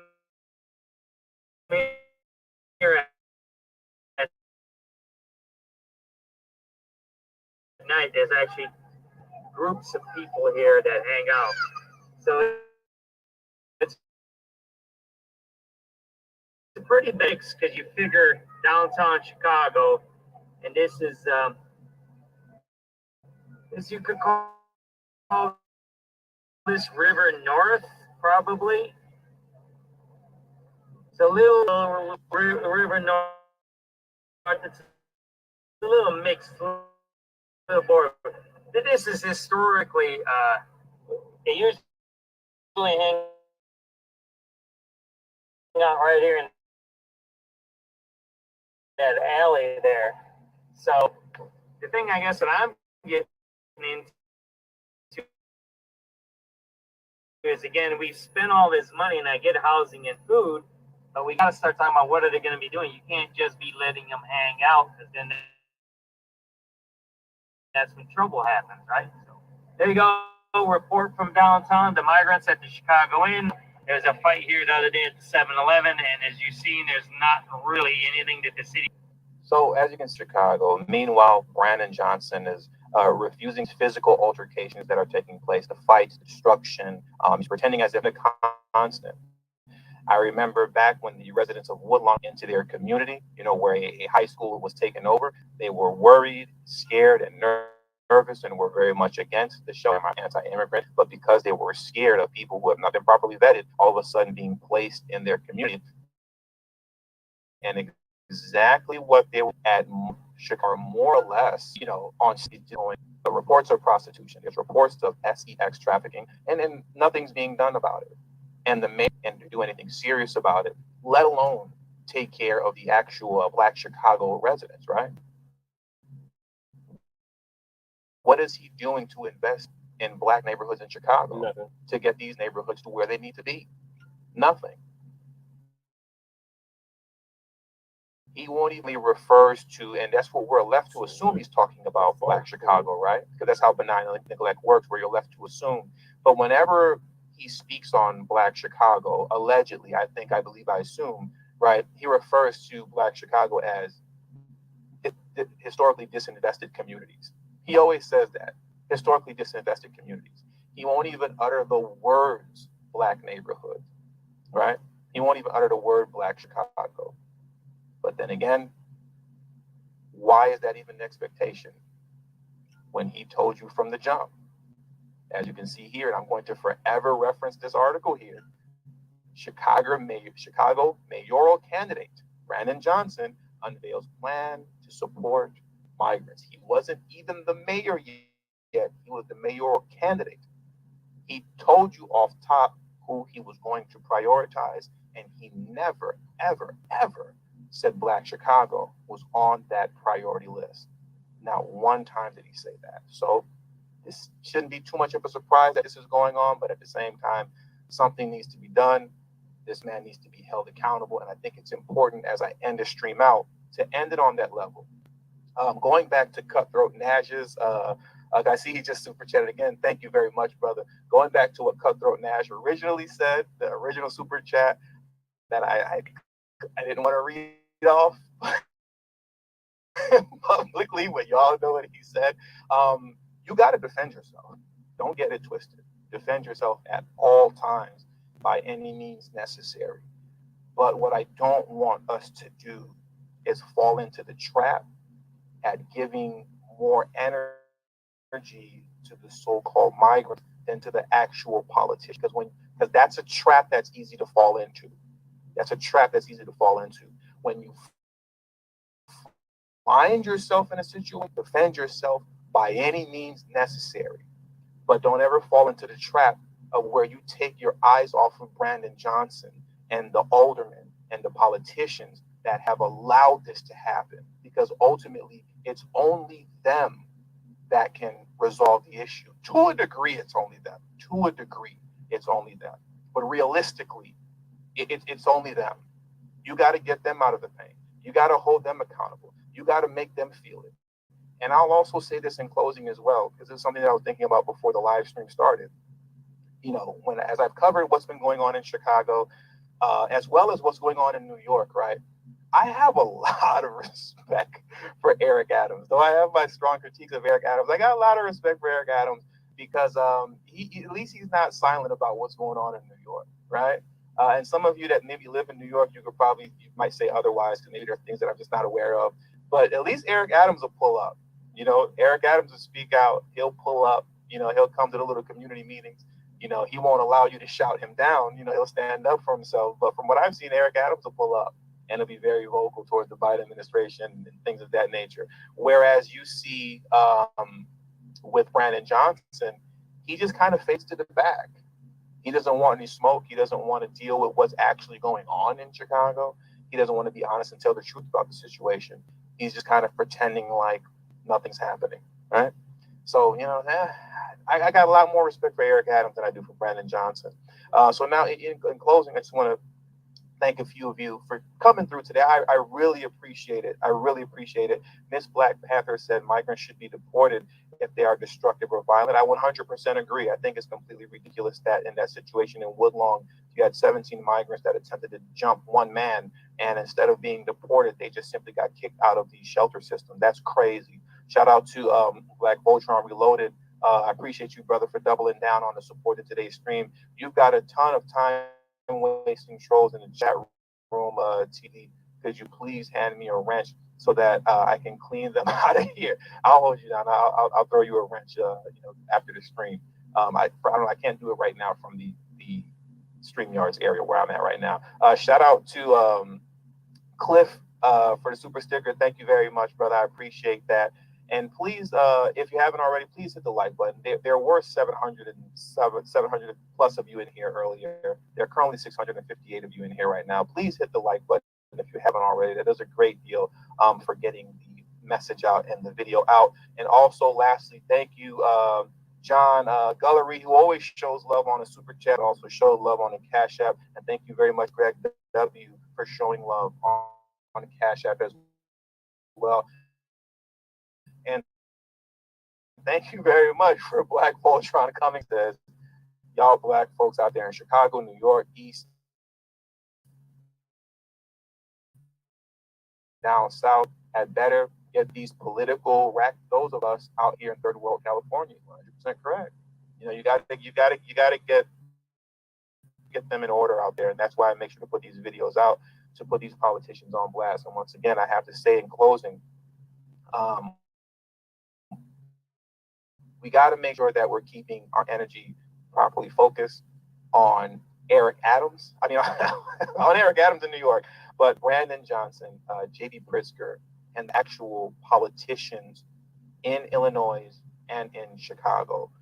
We cannot fall in the trap of putting all your energy towards so-called migrants. If you find yourself in a situation, make sure that you defend yourself at all costs, right?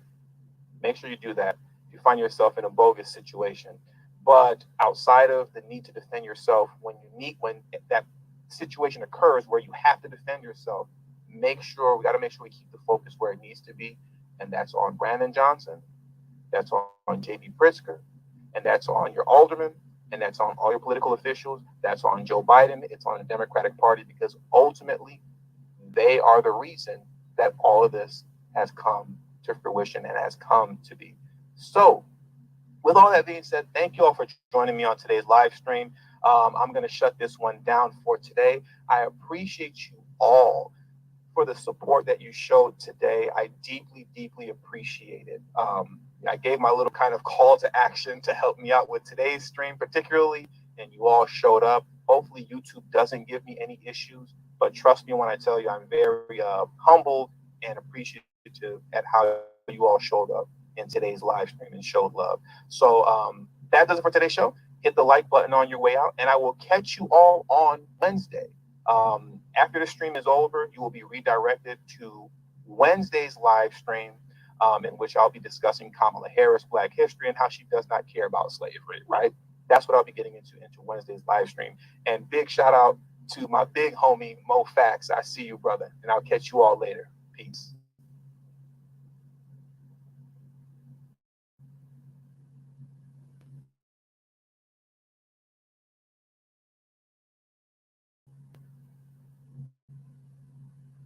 To get our check.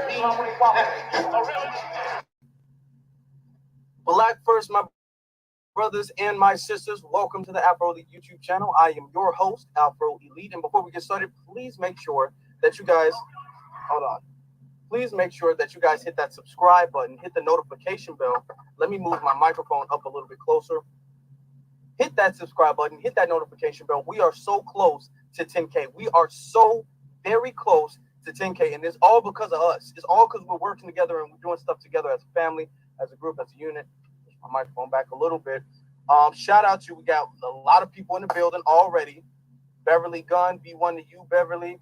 War With Us is in here. Hurricane is in here. Tyquin is in here. Nikki the God is in here. Ricky Jones is in here. Williams is in here. Isaac is in. We got so many. Look, I'd be all day. I'd be all day if I went every single person. You know what I'm saying? Shout out to every single last one of you guys for being here. Now, we can't do this. We cannot do this and get started without me showing you guys how well we did last month. I want to do that right now before we do anything else. Before we do absolutely anything else, I want to get that done right now. But we got a loaded topic tonight. So y'all stick around. Y'all stick around. But let me show you this. This is the stats. These are our stats from last month. Okay. Now, of course, the value, the money thing, that's hidden. But I posted this on my community tab, Twitter, and everything. This is what YouTube sent to me. It says hard work paid off. Your hard work paid off. Publish more videos. Contribute to your channel getting more views than usual. Let me tell you guys, last month we have reached our big, our in their top 2 biggest videos of the channel. I'm gonna end it right here, so make sure y'all check this out. I was like, damn. I was like, go with us. Our shit's got shadow bed, kick bomb, whatever, you know. So if I thought I was listening to, I was like, yeah, for a week. Yes. Just right, dude. You shine light on that mayor in Chicago. That mayor in Chicago really put up the service to the people. But she really never said he was gonna know anything for the people to be doing. I can expect somebody to do something for you if they never said they was gonna do anything for you in the first place. That's something Phil was saying earlier. It's just an abusive relationship that just continues to go on because people vote blue no matter who. And this is the end result. Like you were saying earlier, ladies, you don't get no buyer's remorse, don't start complaining because you had the opportunity to put somebody in office that had your best interest in mind. You chose to sit it out and not participate, and now you got this opportunist who, like I said, at one breast is going to give you a symbolic gesture, and then the other act like there is no tension between Black Chicagoans and the illegal immigrants. So yeah, I'm gonna end it right here, Black family. So thank y'all for tuning in. Make sure y'all check us out for part 2 sometime today. And stay black, stay dangerous, stay empowered.